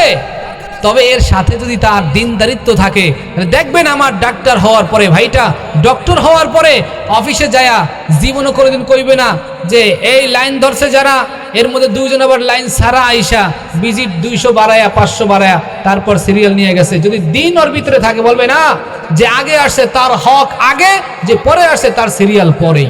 ঠিক না ব্যাঠিক? এই দিনের বুঝ যদি থাকে তাইলে দেখবেন যে এই সন্তানটা কোনোদিন চোর হবে না। দিনের বুঝ থাকলে সন্তান কোনোদিন ডাকাত হবে না। দিনের বুঝ থাকলে এই সন্তানের দ্বারা আপনি কোনোদিন কোনো জায়গায় অপমান হবেন না। আর না হয় অমুক জায়গায় শুনবেন, মাগুরার অমুক জায়গায় ধৈরা মোহাম্মদপুর বাজারে ধৈরা পিটাইছে এক দাব, কি বলে এটা চুরি করছে, কার পোলা? অমুকের পোলা। ইজ্জত গেছে না আছে? কথা কয় না, ইজ্জত গেছে না আছে? অতএব সন্তানের মাধ্যমে ইজ্জত আসবে, সন্তানের মাধ্যমে আবার ইজ্জত লুটে যাইব। আমাদের সন্তানগুলো আমরা মাদ্রাসায় দিব। প্রাথমিক শিক্ষাটা অন্তত মাদ্রাসা থেকে, ছেলে হোক মেয়ে হোক, মেয়েদেরকে মেয়ে মাদ্রাসায় দিবেন। এই মেয়ে মাদ্রাসাটা এখানে যেহেতু আছে আলহামদুলিল্লাহ, এখানে আমাদের একটা করে নাতিন, একটা করে আমাদের মেয়ের ঘরের মেয়ে অথবা ছেলের ঘরের মেয়ে, এরকম যদি থাকে একজন করে দেওয়া যায় না? নিয়ত করা যায় না ইনশাল্লাহ? এই যে জানুয়ারি থেকে ভর্তি শুরু হবে, এই তো আজকেই তো ডিসেম্বরের 28 তারিখ, আর 2 দিন 3 দিন পরে 31শে মাস না, এটা এরপরে শুরু হয়ে যাবে। এই জন্য আমরা নিয়ত করি অন্তত যে ইনশাল্লাহ আমার একটা সন্তান, আমার একটা মেয়ে অথবা নাতিনকে আমি মাদ্রাসায় পড়াইবো। এরকম নিয়ত কে কে করতে পারেন দেখি? আল্লাহকে দু হাত দেখায় দেন, আল্লাহু আকবার, মাশাআল্লাহ। এই তো হাত দেখেন, উঠেন না, নামায় না, সবাই হাতটা উঠান দেখি, সবাই উঠান না, আগে সবাই উঠান, কইতাছি উঠান, মাশাআল্লাহ। ওই চেয়ারে বসে যারা সবাই উঠান, সবাই উঠান। অনেকে মনে করে হুজুর আমার তো একবার বুড়ো হয়েছি, আমাদের মাইয়া বলে হইব না, আমি উঠাম কি করতে? আরে আপনার দরকার আছে, আমি বলতেছি, দেখেন আগে উঠান। উঠাইছেন? মাশাআল্লাহ। এবার শোনেন, হাত নামায়েন না। যার আর সন্তানাদি আল্লাহ দিবে না, ওনার মেয়ে আছে বা ছেলে আছে, আসেনি, ওনার ছেলের ঘরের বা মেয়ের ঘরে যদি আল্লাহ একজন দেয়, তখন ওনাকে দিয়ে আপনি নিয়ত করেন ইনশাআল্লাহ এর মাধ্যমে আল্লাহ আপনাকে জান্নাতের উঁচা মাকাম দান করে দিবে। বলেন আমিন। একটা হাদিস শুনে, মজার হাদিস। আল্লাহ রাসূল বলছে, কুন আলিমান আও মুতাআল্লিমান আও মুস্তামিয়ান আও মুহিব্বান ওয়ালা তাকুনা খামিসা। আল্লাহ রাসূল বলে, কুন আলিমান, তুমি আলেম হও। প্রথম বলছে নিজেকে, তুমি আলেম হও। আও মুতাআল্লিমান, আর না হয় তুমি এলেম শিক্ষাকারী হও। আও মুস্তামিয়ান, আর না হয় তুমি এলেম শ্রবণকারী হও। একজনে কোরআন তেলাওয়াত করে, তুমি তেলাওয়াত করতে পারো না, তুমি পাশে বসে অন্তত কোরআন তেলাওয়াতটা শুনতে থাকো। পড়লে যে সওয়াব, শুনলেও আমি আল্লাহ ওই সওয়াব তোমার আমলনামায় দান করে দিব। সুবহানাল্লাহ। তাহলে এক নম্বর, কোন আলিমান, তুমি আলেম হও। আও মুতাআল্লিমান, অথবা তুমি এলেম অন্বেষণকারী হও, এলেম শিক্ষাকারী হও। অথবা আও মুস্তামিআন, তুমি শ্রবণকারী হও। আও মুহিব্বান, অথবা আলেমদেরকে মুহাব্বত করনেওয়ালা হও। এই এলেম যারা শিখছে তাদেরকে মুহাব্বত করনেওয়ালা হও। ওয়ালা তাকুনা খামিসা, সাবধান 5 নম্বর তোমরা হইও না। অর্থাৎ মাদ্রাসা বিরোধী, মসজিদ বিরোধী, আলেম বিরোধী, এরকম একদল আছে না? কিছু মানুষ দেখবেন, মানে এমনি একটা আলেম দেখলে বাঁকা নজরে তাকায়, কি আজীব মানুষ। আরে ভাই তুই কি মরবি না? ওনার সাথে তোর বিদ্বেষটা কোথায়? হয়তো তোর জমি আর ওর জমি পাশাপাশি, জমি নিয়ে সমস্যা, সে তো আলাদা বিষয়, কিন্তু সে তো একজন আলেম। তুমি মারা যাওয়ার পর তো তোমার জানাজার জন্য ওনাকে দরকার হবে, কি ভাই ঠিক না? এই জন্য আমরা নিয়ত করি, একটু নিয়ত করা জানা ইনশাল্লাহ, যে আমার একটা সন্তানকে আমি মাদ্রাসায় দিব। পারবেন তো ইনশাল্লাহ? আল্লাহ আমাদের সবাইকে তৌফিক দান করেন, বলেন আমিন। তো আমি বলছিলাম আমি আর অল্প সময় একটু আলোচনা করে শেষ করে দেবো ইনশাল্লাহ, আর অল্প একটু সময়। আমি 1 নম্বর বলছিলাম যে আল্লাহ তাআলা হারাম যেই বিষয়গুলো করেছেন তার মধ্যে 1 নম্বর কি ছিল ভাই? শিরিক। মাশাআল্লাহ। 1 নম্বর কি ছিল? শিরিক করা যাবে না। 2 নম্বরে কি ছিল? পিতামাতার সাথে অবাধ্য হওয়া যাবে না। 3 নম্বরে আল্লাহ তাআলা বলতেছেন যে শুনে নাও, দুনিয়ার জমিনে অনেকে সন্তান হত্যা করে। আল্লাহ বললেন, ওয়ালা তাকতুলু আওলাদাকুম মিন ইমলাক নাহনু নারযুকুকুম ওয়া ইয়্যাহুম। শোনো, তোমরা খানার অভাবে, দারিদ্রতার ভয়ে তোমাদের সন্তানগুলো হত্যা করো না। তোমাদের সন্তানদেরকেও আমি আল্লাহ রিজিক দেই, এমনকি তোমাদেরকেও আমি আল্লাহ রিজিক দেই। সুবহানাল্লাহ। অনেকে দেখবেন 2টা ছেলে মেয়ে হয়েছে, এরপরে আর কয় আমি আর নেই না, হন নাউজুবিল্লাহ। নেই না মানে, আরে তুমি নেওয়ার কে, দেয় কে? অনেকে দেখবেন কাইন্দা পায় না, 10 বছর হয়েছে সন্তান হয় না, কি কান্না হারে। আমার এক বন্ধু আছে, ইমরান করে নাম, ওই বন্ধুর 6 বছর হয়ে গেছে, এখনো সন্তান হয় না, কি যে কান্না হারে। ও বোঝে সন্তান নাই কি, এটা ওর মোহাব্বত ভিতর থেকে ফাইটা যায়, ঠিক না ভাই? সন্তানই কিন্তু একটা আলাদা মোহাব্বত, কি যার নাই সে বোঝে, আর যার আছে সে নেয় না মানে খবরদার কখনো রিজিকের টেনশনে আল্লাহ বলে ওয়ালা তাকতুলু আওলাদাকুম মিন ইমলাক নাহনু নারযুকুকুম ওয়া ইয়্যাহুম, আমি তোমাদের রিজিক দেই, সন্তান রিজিক দিই, অতএব রিজিকের অভাবে কখনোই কোনো দিন আমি সন্তান হত্যা করব না। 4 নম্বর আল্লাহ তাআলা জানাইলেন ওয়ালা তাকরাবুল ফাওয়াহিশা মা যাহারা মিনহা ওয়া মা বাতান। এখানেই আমরা অনেকে হয়তো ধরা পড়ে যেতে পারি, আমি সহ আর কি, আমিও বাদ যাব না। আল্লাহ কা ওয়ালা তাকরাবু, তোমরা কখনো নিকটেও যাইবা না, কিসের? গুনার কাছে যাইবা না। কি গুনাহ? যাহারা ওয়া মা বাতান, প্রকাশ্য এবং গুনাহ। ওয়ালা তাকরাবুল যাহারা মা ওয়ালা তাকরাবু, তোমরা কখনোই নিকটবর্তী হইবে না যেই গুনাহটা গোপনে হয় অথবা প্রকাশ্যে হয়। এখন গোপন প্রকাশ্য কি? যেমন আমরা অনেক সময় মোবাইল দেখি না, মোবাইল আছে নি? গজবের মোবাইল আছে তো সবার সাথেই একটা করে, আছে না? দেখেন মোবাইল দেখতেছে দেখতেছে হঠাৎ করে সামনে একটা মেয়েদের একটা অ্যাডভার্টাইজ চলে আসছে। এখন যে ইমানদার সে তাড়াতাড়ি ওটা সরায় ফেলাইব, আর যে গুনাহ করার মজা বুঝছে, যে জাহান্নামে জ্বলতে চায়, ওই কি এটা সরাইব সহজে? আসছে একটু দেখে লই, আছে না নাই? কথা কয় না, আছে না নাই? এই জমানাটা, বর্তমান সময়ের জমানাটা খাইছেই এই গজবের মোবাইলে, ঠিক না? ঠিক বলো যুবকরা ভাইরা, আমাদের যুবকদের বিশেষ করে ইমান নষ্ট করছে এই জমানার মোবাইল। এই যে গজব পাবজি খেলে, ফ্রি ফায়ার খেলে, আরো কি কি আবার আপনারা, তার মানে মোবাইল খাই। এই জমানা বর্তমান সময়টা এই মেয়েদেরকেও খাইছে মোবাইলে, ছেলেদেরকেও খাইছে মোবাইলে, ঠিক না? ঠিক জোরে বলেন। জমানা মোবাইলে খাইছে, জমানা মোবাইলে খাইছে। অল্প বয়সের পোলা মাইয়া ফ্রি ফায়ার খেলতেছে, অল্প বয়সের পোলা মাইয়া পাবজি খেলতেছে। জমানা মোবাইলে খাইছে, জমানা মোবাইলে খাইছে, ঠিক না? ঠিক জোরে বলো।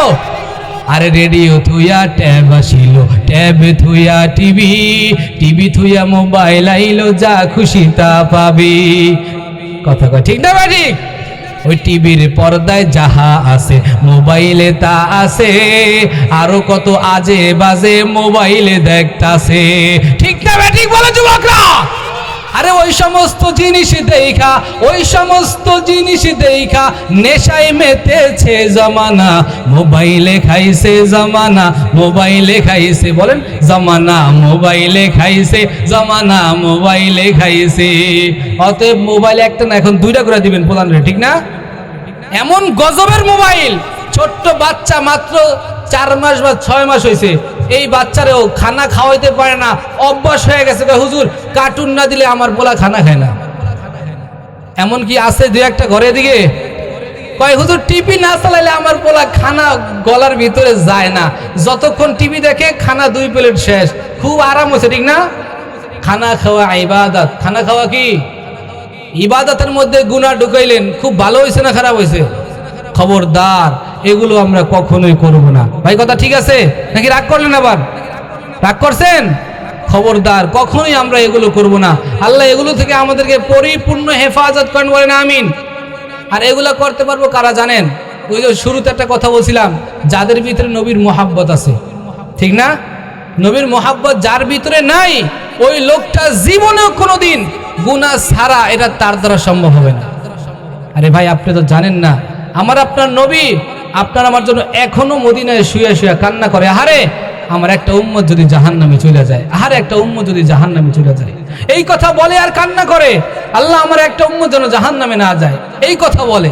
আর আপনি কি করতেছেন? সেই নবীর সুন্নত জবাই করেন, সেই নবীর বিরুদ্ধে গান বাজান, ডেক্স বাজান, বিয়া শাদী আইলে সব উল্টা পাল্টা যত হারাম কাজ আছে এগুলো আপনি আমি করি। আর নবী কি কয়? এ আমার উম্মত দুনিয়ায় যেই কয়দিন তোরা থাকবি, কয়দিন থাকবি? 60 বছর, না হয় 50 বছর, না হয় 100-150 বছর, যত বড়ই লম্বা হায়াত হোক না কেন, একটা সময় বিদায় নিয়ে কবরে যাইতে হবে কি হবে না? কথা বলেন, হবে কি হবে না? এরে ভাই, দুনিয়ার থেকে তোমার আমার চাইতে লক্ষ কোটি কোটি অনেক আগে এমন কোটি কোটি মানুষ চলিয়ে গেছে দুনিয়ার থেকে, যারা আমার চাইতে শক্তিতে বড় ছিল, বয়সে বড় ছিল, টাকায় বড় ছিল, কিন্তু এরপরেও দুনিয়ায় টাকার বাহাদুরি দেখায়া থাকতে পারে নাই। হযরতে আদম আলাইহিস সালাতু ওয়াস সালাম, কিতাবের বর্ণনা এসেছে উনি হায়াত পেয়েছেন 1000 বছর, এটা আমরা সবাই জানি। কিন্তু আদম আলাইহিস সালাতু ওয়াস সালামের সম্পর্কে নাতি হয়, কিতাবে তার নাম আসছে উজ ইবনে উনুক। এই লোকটা দুনিয়ায় হায়াত পাইছে ব্যতিক্রম 3500 বছর হায়াত দিয়েছে আল্লাহ তাআলা তাকে। কয় হাজার বছর? 3500 বছর, 3.5 বছর না, 3500 বছর হায়াত পাইছে। এই লোকটাকে আল্লাহ মানুষের থেকে ব্যতিক্রম বানাইছিলেন। লম্বা ছিল 3.5 কিলোমিটার। কয় কিলোমিটার? 3.5 কিলোমিটার লম্বা। কত বড় হইতে পারে? এত বিশাল বড় দেহওয়ালা একটা মানুষ দুনিয়া এত বড় দেহ পাইয়া, এত বড় হায়াত পাইয়া কি কয় জানেন? কয় আল্লাহ বলতে কিছু মানি না, খোদা বলতে কিছু মানি না, আমি যেহেতু সবচেয়ে বড়, আমি তোমাদের খোদা। ফেরাউনের মতো কইছে আর কি, আমি তোমার সবচেয়ে বড় খোদা। আপনাদের কাছে আমি জানতে চাই, এত বড় দেহওয়ালা একটা লোক দুনিয়ায় আইসা এখনো কি দুনিয়ায় আছে নাকি ওইটাও বিদায় হয়ে গেছে? ওইটা যদি বিদায় হয়ে যায় তা ওইটার সামনে আপনি আমি কি? আপনি আমি তো একেবারে সামান্য একজন ব্যক্তি। তাইলে এত কিসের অহংকার? একটা বার দিলটাকে ঘুরাইয়া ওই নবীর 1450 বছর আগের দিকে নিয়ে যান। আমার নবী একদিন পেট ভরে খানা খাইছেন, আরেকদিন আমার নবী পেট ভরে খানা খাইতে পারে নাই। আমার নবী দাওয়াত নিয়ে চলছে তো কাফেররা নবীর চেহারার উপরে এমন ভাবে আঘাত করেছে, নবীর দুঃখের কথা কারো কাছে বলে নাই, কারণ দাওয়াতের জন্য আল্লাহর কাজ করতে গেছে। আবার আরেকদিন দাওয়াতে গেছে, বেঈমানরা এই জুটা পানি একত্র করে রাইখা নবীর মোবারক চেহারায় মেরে দিয়েছে। আবার নবী আরেকদিন দাওয়াতে গেছে, কাফের মুশরিক বেঈমানের দল আমার নবীকে এত পরিমাণ কষ্ট দেওয়ার প্ল্যান করেছে। একজন আরেকজনকে বলে, নবীরে আজকে এমন ভাবে একটা কষ্ট দিবি যে জীবনের শিক্ষা হয়ে যায়। কোন সময় বলে, নামাজে যখন দাঁড়ায় তখন। আমার নবী নামাজে দাঁড়ায় গেছে, এমন সময় একটা কাফের বিশাল একটা কাপড়ের টুকরা নিয়ে আসছে, আয়েশা নবীর এই দেহ মোবারকের ভিতরে মাথার গলার নিচে এমন ভাবে জড়ায়া প্যাঁচ দিছে, ফাঁসি যেইভাবে লেগে যায় কাপড়টা দিয়ে আমার নবীকে ওইভাবে ফাঁসির মতো টান দিয়েছে। সাথে সাথে নবীর জিহ্বা মোবারক বের হয়ে গেছে, চোখ দুটো নবীজির লাল হয়ে গেছে, আমার নবীর চোখ দিয়া পানি বের হয়ে গেছে। আর ওই কাপড়টা এমন জোরে টান দিয়েছে, আমার নবী কোনো কথা বলতে পারে না। আল্লাহর কাছে ডাক দিয়ে কয়, আল্লাহ তোমার দিন প্রচার করার জন্য আজকে আমাকে এরকম শাস্তি দেয়। আমার ভিন্ন তো কোনো একটু আমার দ্বারা কোনো প্রকার শত্রুতা হয় নাই, আমার কোনো প্রকার গুনাহ আমার দ্বারা ওরা দেখে নাই, আমার দ্বারা খারাপ আচরণ কোনোদিন জীবনে ওরা দেখে নাই। আমি সব সময় ভালো আচরণ করেছি, আমার দ্বারা ওদের সাথে কোনো জমির কোনো মামলা নাই, কেন আমাকে মারে? শুধু এই দিনের কারণে মারে। আরেকদিন নবী এরকম মাত্র সেজদায় যাবে রুকুতে গেছে মাত্র, এমন সময় কাফের বেঈমানরা উটের পচা নারী বুড়িগুলো সবাই না নবীর একেবারে পিঠের উপরে চাপায়া দিছে, ঘাড় সহ পিঠের উপরে। নবীজি ওই রুকু থেকে আর সোজা হয়ে দাঁড়াইতে পারে না, এত ওজন ছিল, এত পরিমাণ ওয়েট ছিল এই নারী বুড়িগুলো। আল্লাহর রসুল একেবারে মাটিতে লুটাইয়া পড়ছে। একজন যায়া ফাতেমাকে খবর দিছে, ফাতেমা তুমি কি জানো নি তোমার আব্বারে যায় দেখো কি পরিমাণ কষ্ট দেয়। কোনো সন্তান যদি তার বাবার কষ্টের কথা শুনে দেখবেন সন্তান ঠিক থাকতে পারে না। আবার ওই দিকে তো মেয়ে মানুষ আরো দুর্বল। ফাতেমা রাদিয়াল্লাহু তাআলা আনহা ছোট মানুষ, একটা দৌড় মেরে বাবার কাছে আইসা দেখে আসলেই বাবা নারী বুড়ির নিচে পড়ে আছে। ফাতেমা রাদিয়াল্লাহু তাআলা আনহা ওই নারী বুড়িগুলো সরায় আর সরায়, জমজমের পানি দিয়া নবীর চেহারা মোবারকটা ধুইয়া গোবরগুলো পরিষ্কার করিয়া এবার ডাক দিয়া বলে, আব্বা তুমি কি আসলেই কোনো খারাপ মানুষ নাকি? আব্বা তুমি খারাপ না হইলে তারা তোমারে এতটা কষ্ট দেয় কেন? নবী এই ছোট্ট মেয়েকে কিভাবে বুঝাইবে? ডাক দিয়া কয়, ফাতিমা রে আমার জীবনে কোনোদিন একটা মিথ্যার কলঙ্ক নাই, আমি নবী জীবনে একটা মিথ্যা কথা বলি নাই, আমি নবী জীবনে কারো হক নষ্ট করি নাই, আমি নবী জীবনে কাউকে অন্যায়ভাবে একটা থাপ্পড় দেই নাই, আমি নবী কোনোদিন কারো সাথে কোনোদিন খারাপ আচরণ করি নাই, আমি নবী কোনোদিন কাউকে রাগ ধমক দিয়ে কথা বলি নাই। আমার নবীর একটাই দোষ যেটা আল্লাহ কোরআনে উল্লেখ করে দিলেন, ওমা নাকামু মিনহুম ইল্লা আইয়ুমিনু বিল্লাহ ইল্লা আইয়ুমিনু বিল্লাহিল আজিজিল হামিদ। আল্লাহু আকবার। আমার নবী ডাক দিয়ে বলে, আমার অপরাধটা কি জানো? আমি নবী এক আল্লাহর উপরে ঈমান আনছি, এক আল্লাহকে আল্লাহ বলে স্বীকার করেছি, এক আল্লাহর উপরে ঈমান আনছি, এটাই আমার বড় অপরাধ। এইটা বেঈমানের দলেরা কেউ মাইনা নিতে পারে না, এটাই আমার অপরাধ। এই কারণে আজকে ওরা আমাকে দেখতে পারে না। আরে নবীর উম্মতের দল, আজ তোমাদের সামনে আমার ওই নবীর একটা কথাই বলতে চাই। নবী যেই দাওয়াত দিয়া শত্রু হয়ে গেছে, আজ বাংলার জমিনে নবীর ওই দাওয়াতি মিশন চালু করতে যায় অনেক ওলামায়ে কেরাম শত্রু হয়ে যায়। ঠিক না ঠিক? জোরে বলে। এই কারণেই ফ্যাসিস্ট সরকার আওয়ামী লীগ যেটা ছিল আপনারা সবাই জানেন, কি কাজ কইরা গেছে আপনারা সবাই জানেন। দোয়া করি আল্লাহ হেদায়েত দেও। এই দেশের মধ্যে আর কত কি দেখবো রে ভাই। এই ওলামায়ে কেরাম কান্না করে করে তাদের জন্য কত দোয়া দেয়া গেল, কি ক্ষতিটা করলো ওলামায়ে কেরাম। তারপরও একের পর ওলামায়ে কেরামদেরকে জেলখানায় ঢুকায়। ওলামায়ে কেরাম জেলখানায় যায়ও বদদুয়া দেয় না।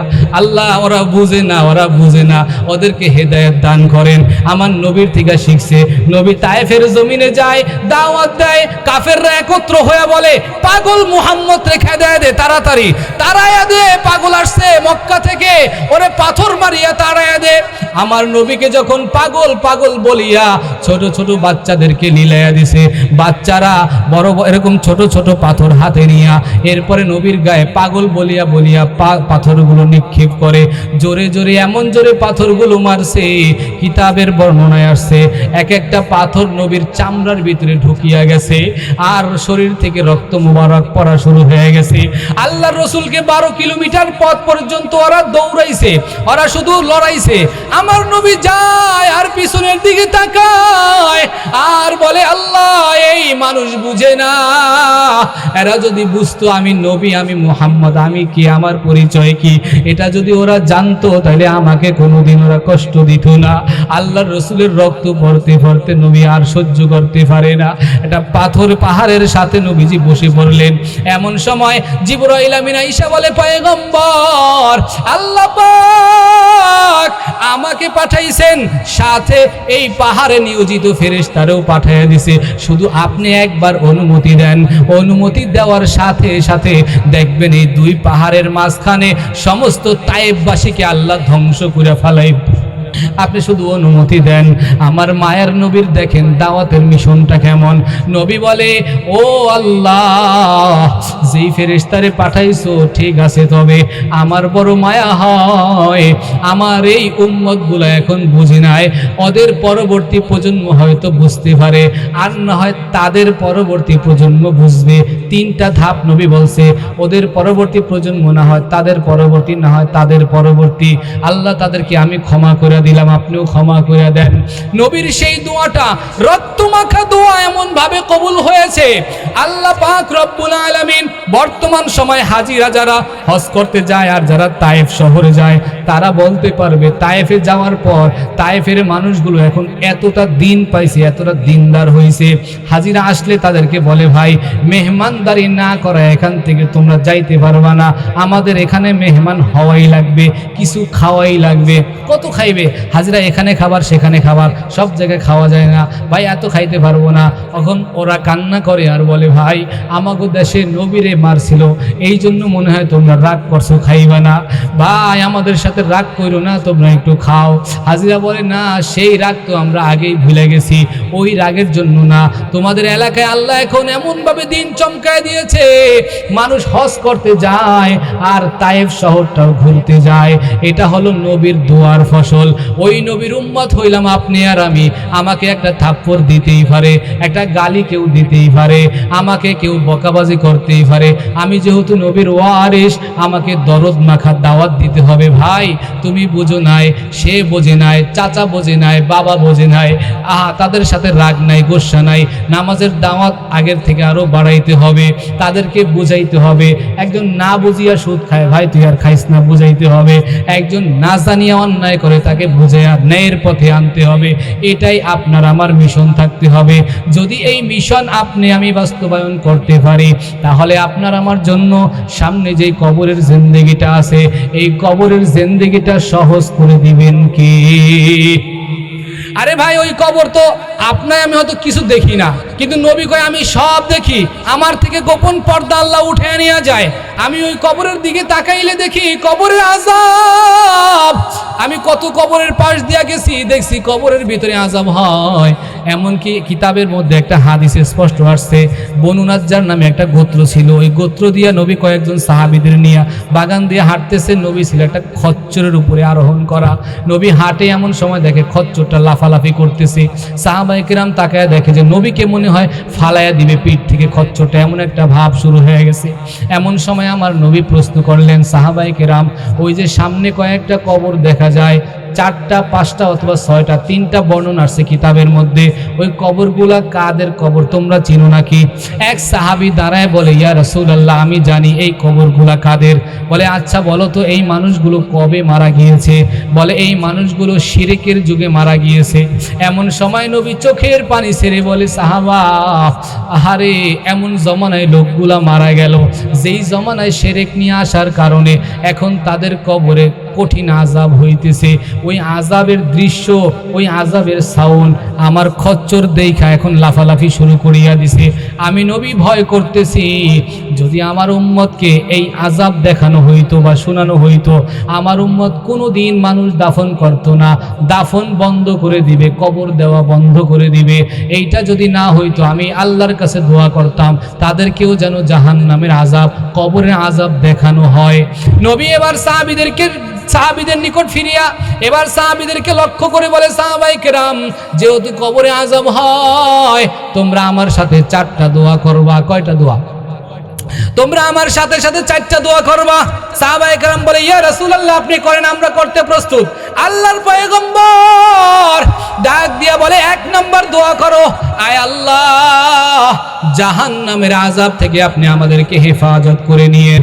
2 নম্বর দোয়া করবা, আল্লাহ আপনি আমাদেরকে কবরের আযাব থেকে হেফাজত করে নেবেন। 3 নম্বর দোয়া করবা, আল্লাহ আমাদেরকে গোপন এবং প্রকাশ্য ফিতনা থেকে হেফাজত করবেন। 4 নম্বর দোয়া করবা, আল্লাহ দুনিয়ায় একদিন দাজ্জাল আগমন করবে, ওই দাজ্জালের ফিতনা এত ভয়ঙ্কর মানুষের ঈমান মুহূর্তের মধ্যে বিনষ্ট করে ফেলবে। এজন্য 4 নম্বর দোয়া করবা, আল্লাহ দাজ্জালের ফিতনা থেকে আপনি আমাদেরকে হেফাজত করবেন। এবার আপনাদের কাছে আমার এই 4টা দোয়ার বিনিময়ে একটা প্রশ্ন আছে, এই 4টা দোয়া আমাদের জন্য দরকার আছে না নাই? দেখি কার কার দোয়াটা দরকার নাই, এরকম কি আছে? হাত উঠায় না, কি বুঝাত রেছে? এই 4টা দোয়া আমাদের সবার দরকার আসেনি? দেখি হাত দুইটা আল্লাহকে দেখেন না, আরে তাকবীর।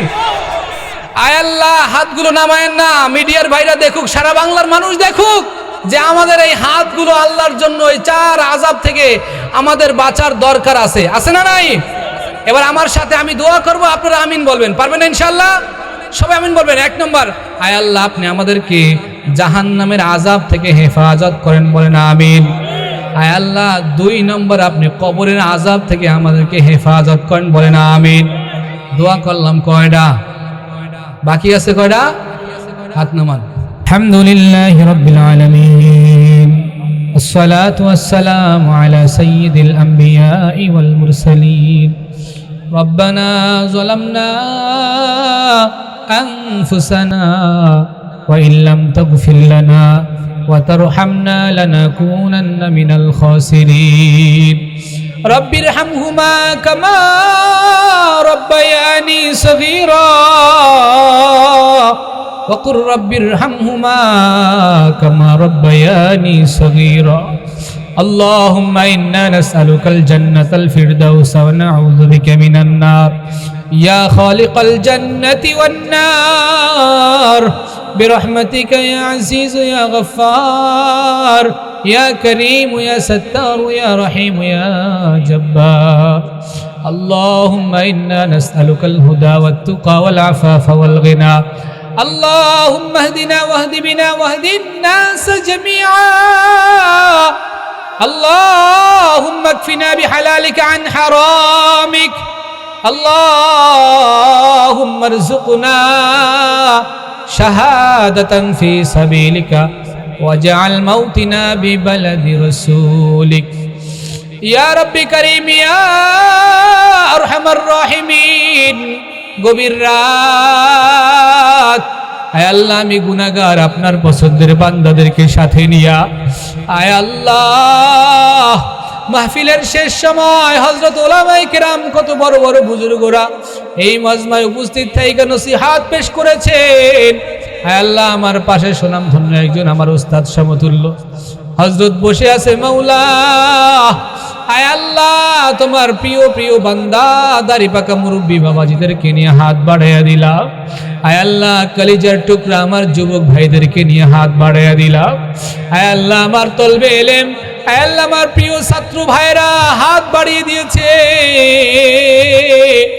আর রব্বে করিম দয়া করে মায়া করে হায়াতের ভিতরে সবার হায়াতের ভিতরে বরকত দিয়ে সবার জিন্দেগির গুনাহ খাতাগুলো আপনি ক্ষমা করে দিন আল্লাহ আয় রব্বে কারীম আমাদের জানা অজানা ছোট বড় কবিরা বিদআত শিরক নিজের দ্বারা অপরের দ্বারা গোপনে প্রকাশ্যে আমাদের যত গুনাহ হয়ে গেছে আল্লাহ আমাদের গুনাহের খবর যদি এলাকার মানুষ জানতো গো আল্লাহ আল্লাহ সমাজে আমাদেরকে ইজ্জতের জিন্দেগিতে বসবাস করতে দিত না আয় রব্বে কারীম দয়া করে মায়া করে রহমতের চাদর দিয়ে গুনাহগুলো ঢাকিয়ে রাখছেন আয় আল্লাহ হাসরের ময়দানে तमाम নবীর तमाम উম্মতের সামনে আয় আল্লাহ আমাদের গুনাহগুলো প্রকাশ করি আপনি আমাদেরকে বেইজ্জতি করিয়েন না আয় আল্লাহ আপনার হাবিব একটা আয়াত পড়ে পড়ে সারাটা রাত কান্না করে করে কাটিয়ে দিয়েছে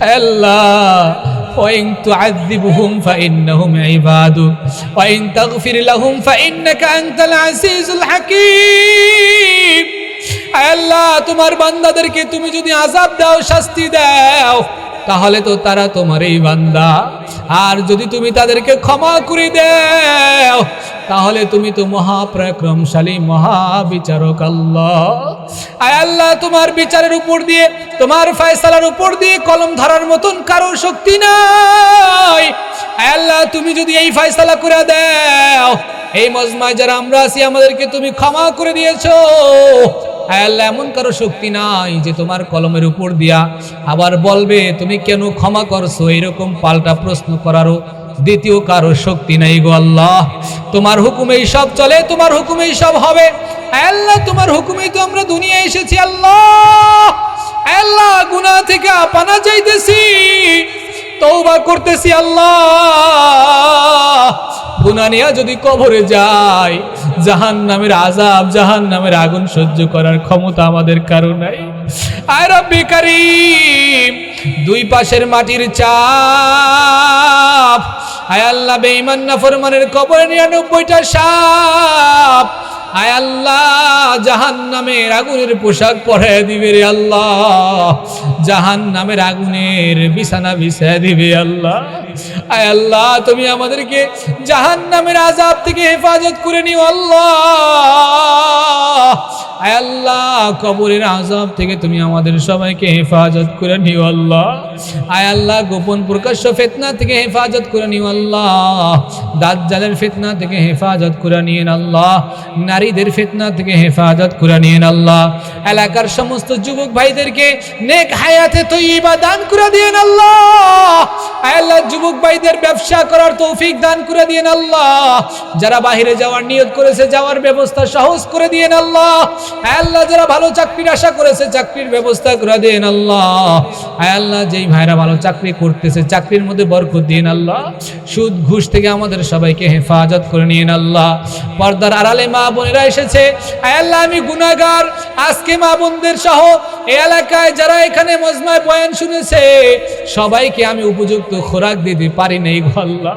আয় আল্লাহ, যেরকম একটা খোরাক বয়ান দেওয়ার দরকার ছিল, আমি গুনাহগার, আমি অযোগ্য। আয় আল্লাহ, আমি তো তোমার যোগ্য বান্দাই হতে পারি নাই। আয় আল্লাহ, গোছালো যতটুকু আলোচনা করলাম, আয় আল্লাহ, সুন্দর সুন্দর কথার প্রতি আমাদের আমল করার তৌফিক দান করে দিন। আয় আল্লাহ, মা বোনদেরকে মাফ করে দিন আল্লাহ, স্বামীর খেদমত করার তৌফিক দান করে দিন আল্লাহ। আল্লাহ, পুরুষ মহিলা সবাই দান করেছে, সবার দানগুলা কবুল করে নেন। আলাদা আলাদা বলার সুযোগ নাই। আল্লাহ, সবাই কম বেশি দান করেছে, যারা করে নাই তাদেরকেও কবুল করেন। এই মাদ্রাসা কবুল করে নেন। আয় আল্লাহ, মাদ্রাসার হুজুর সহ আয় আল্লাহ ছাত্র ছাত্রী দিয়ে ভরপুর কামিয়াবি দান করেন। আয় আল্লাহ, মাদ্রাসার জরুরত পুরা করিয়া দিয়েন। আয় আল্লাহ, নতুন বছরে বেশি বেশি ভর্তি হওয়ার তৌফিক দান করে দিন। আয় আল্লাহ, এলাকাবাসী বাবারা এত কষ্ট করে এখনো বসে আছে ধৈর্য সহকারে, আয় আল্লাহ যায় নাই, এদেরকে কি দিয়া ফিরাইব? আমি তো দেওয়ার মতন কিছু নাই। আয় আল্লাহ, তোমার গোপন খাজানায় দেওয়ার মতন কত জিনিস আছে আল্লাহ। রব্বে কারীম, দয়া করে মায়া করে এই এলাকার সমস্ত ভাইদেরকে, তাদের প্রত্যেকের মোনাজাতের হাতের ভিতরে তাদের সবাইকে তুমি জান্নাতের মেহমানের টিকিটটা দিয়া দাও। আয় রব্বে কারীম, বুড়া বাবাজিদেরকে যারা অসুস্থ আছে শেফা দান করে দাও। আয় আল্লাহ, যুবক ভাইদের মধ্যে যারা অসুস্থ আছে শেফা দান করো।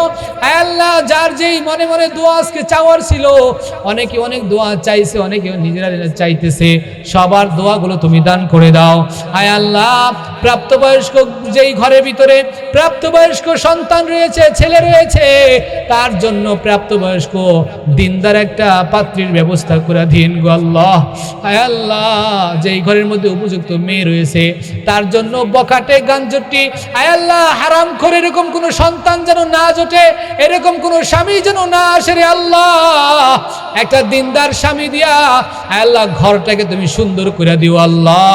আয় আল্লাহ, সবার জিন্দগি সুখময় এবং সুন্দর বানায় দিও আল্লাহ। আয় আল্লাহ, বিবাহের কাজটা রাষ্ট্রীয়ভাবে সহজ করে দেন। আয় আল্লাহ, যেইভাবে জেনা ব্যভিচার চলতেছে দেশের ভিতরে, জেনা ব্যভিচার, ইফটিজিং, হারাম কাজ এগুলো বেড়ে গেছে, এগুলো খতম করে আয় আল্লাহ সহজে সুন্নত তরিকায় বিবাহের ব্যবস্থা চালু করিয়া দেন আল্লাহ। আয় আল্লাহ, রাষ্ট্রীয়ভাবে সুন্নত তরিকায় বিবাহের ব্যবস্থা চালু করে দেন। আয় আল্লাহ, আমার মা বোনদেরকে আয় আল্লাহ ফাতিমার মতো কবুল করে নেন, আম্মাজান খাদিজার মতো কবুল করে নিয়েন আল্লাহ। যুবকদেরকে হাসান হুসাইনের মতো কবুল করে নিয়েন আল্লাহ। আয় আল্লাহ, এই মাদ্রাসার মোহতামিম সাহেব তার মা বাবার জন্য দোয়া চেয়েছে, তার ভাইয়ের জন্য দোয়া চেয়েছে, আত্মীয় স্বজনের জন্য দোয়া চেয়েছে। আয় আল্লাহ, সবার জন্য দোয়া কবুল করেন। আমরা যারা হাত উঠাইছি আমাদের কাউকে আপনি ফিরিয়ে দিয়েন না, সবার মনে নেক আশাগুলো আপনি পুরা করে দিন। আলিফ ভাতিজা দুনিয়ার থেকে বিদায় হয়ে গেছে, আয় আল্লাহ অ্যাক্সিডেন্ট করে দুনিয়ার থেকে বিদায় হয়ে গেছে। আয় আল্লাহ, আলিফকে আপনি জান্নাতের মেহমান হিসেবে কবুল করে নিয়েন। এরে যুবক, তাকে দেখো, আলিফ তোমাদের মতো যুবক ছিল, দুনিয়া আজকে নাই। একটা দিন তুমি যুবক থাকবা না, তুমিও দুনিয়ার থেকে বিদায় হয়ে লাশ হয়ে যাইবা। তোমার বন্ধু বান্ধব মোবাইল থেকে তোমার নাম্বারটা কাইটা ফেলাইবে, বলবে অমুকে নাই, তার নাম্বারটা রেখে আর কি লাভ।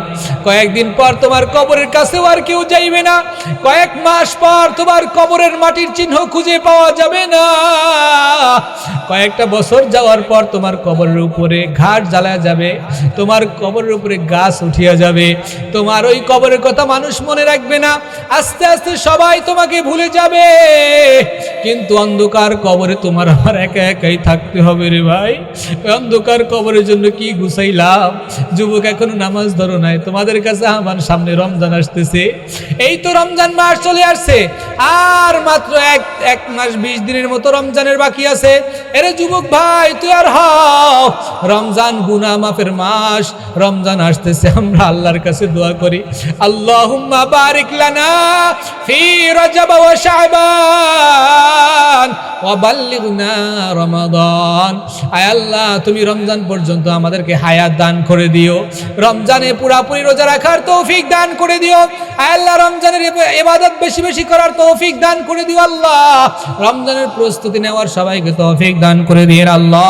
আয় আল্লাহ এখানে যারা আছে মুরব্বী বাবাজিদেরকে আয় আল্লাহ নেক হায়াতে তয়্যিবা দান করিয়েন, জীবনে একবার হলেও সোনার মদিনায় যাওয়ার তৌফিক দান করে দিয়েন।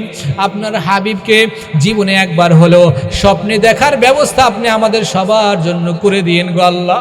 আয় আল্লাহ অনেক ভাই তার মা বাবার জন্য দান করছে, হাত উঠাইছে, এমনও যুবক আছে যার মা নাই বাবা নাই, দুনিয়ার থেকে মা বিদায় নিয়ে অন্ধকার কবরে চলে গেছে। আল্লাহ আজকে ওয়াজের পরে বাড়িতে যাইবে, কত যুবক মাকে মা বলে ডাক দিবে, মা দরজা খুলবে, আর কত যুবক ঘরে যায় দেখবে মার কাপড়টা পরে আছে কিন্তু মা নাই, মার লাঠিটা পরে আছে মা নাই, মায়ের হাতে লাগানো নারকেল গাছ ঘরের সামনে দেখা যায় কিন্তু মা জননী আজকে দুনিয়ায় নাই।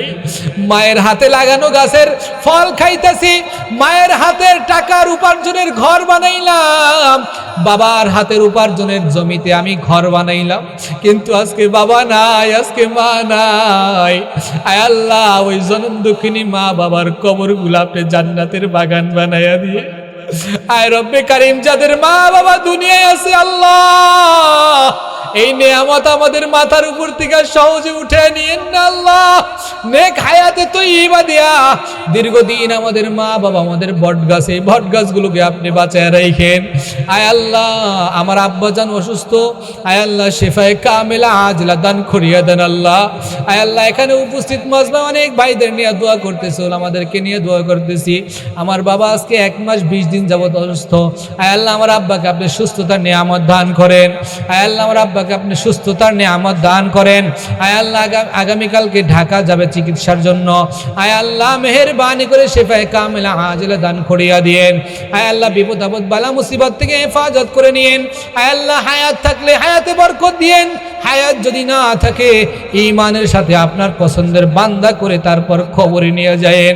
আয় আল্লাহ সর্বশেষ আখিরি দরখাস্ত মাওলা আমাদের সবাইকে জীবনে একবার হলেও সোনার মদিনায় হজে যাওয়ার তৌফিক আপনি দান করে দিন। রব্বানা তাকাব্বাল মিন্না ইন্নাকা আনতাস সামিউল আলিম ওয়া তুব আলাইনা ইন্নাকা আনতাত তাওয়াবুর রহিম। সুবহান রাব্বিকা রাব্বিল ইজ্জাতি আম্মা ইয়াসিফুন ওয়া সালামুন আলাল মুরসালিন ওয়াল হামদুলিল্লাহি রাব্বিল আলামিন।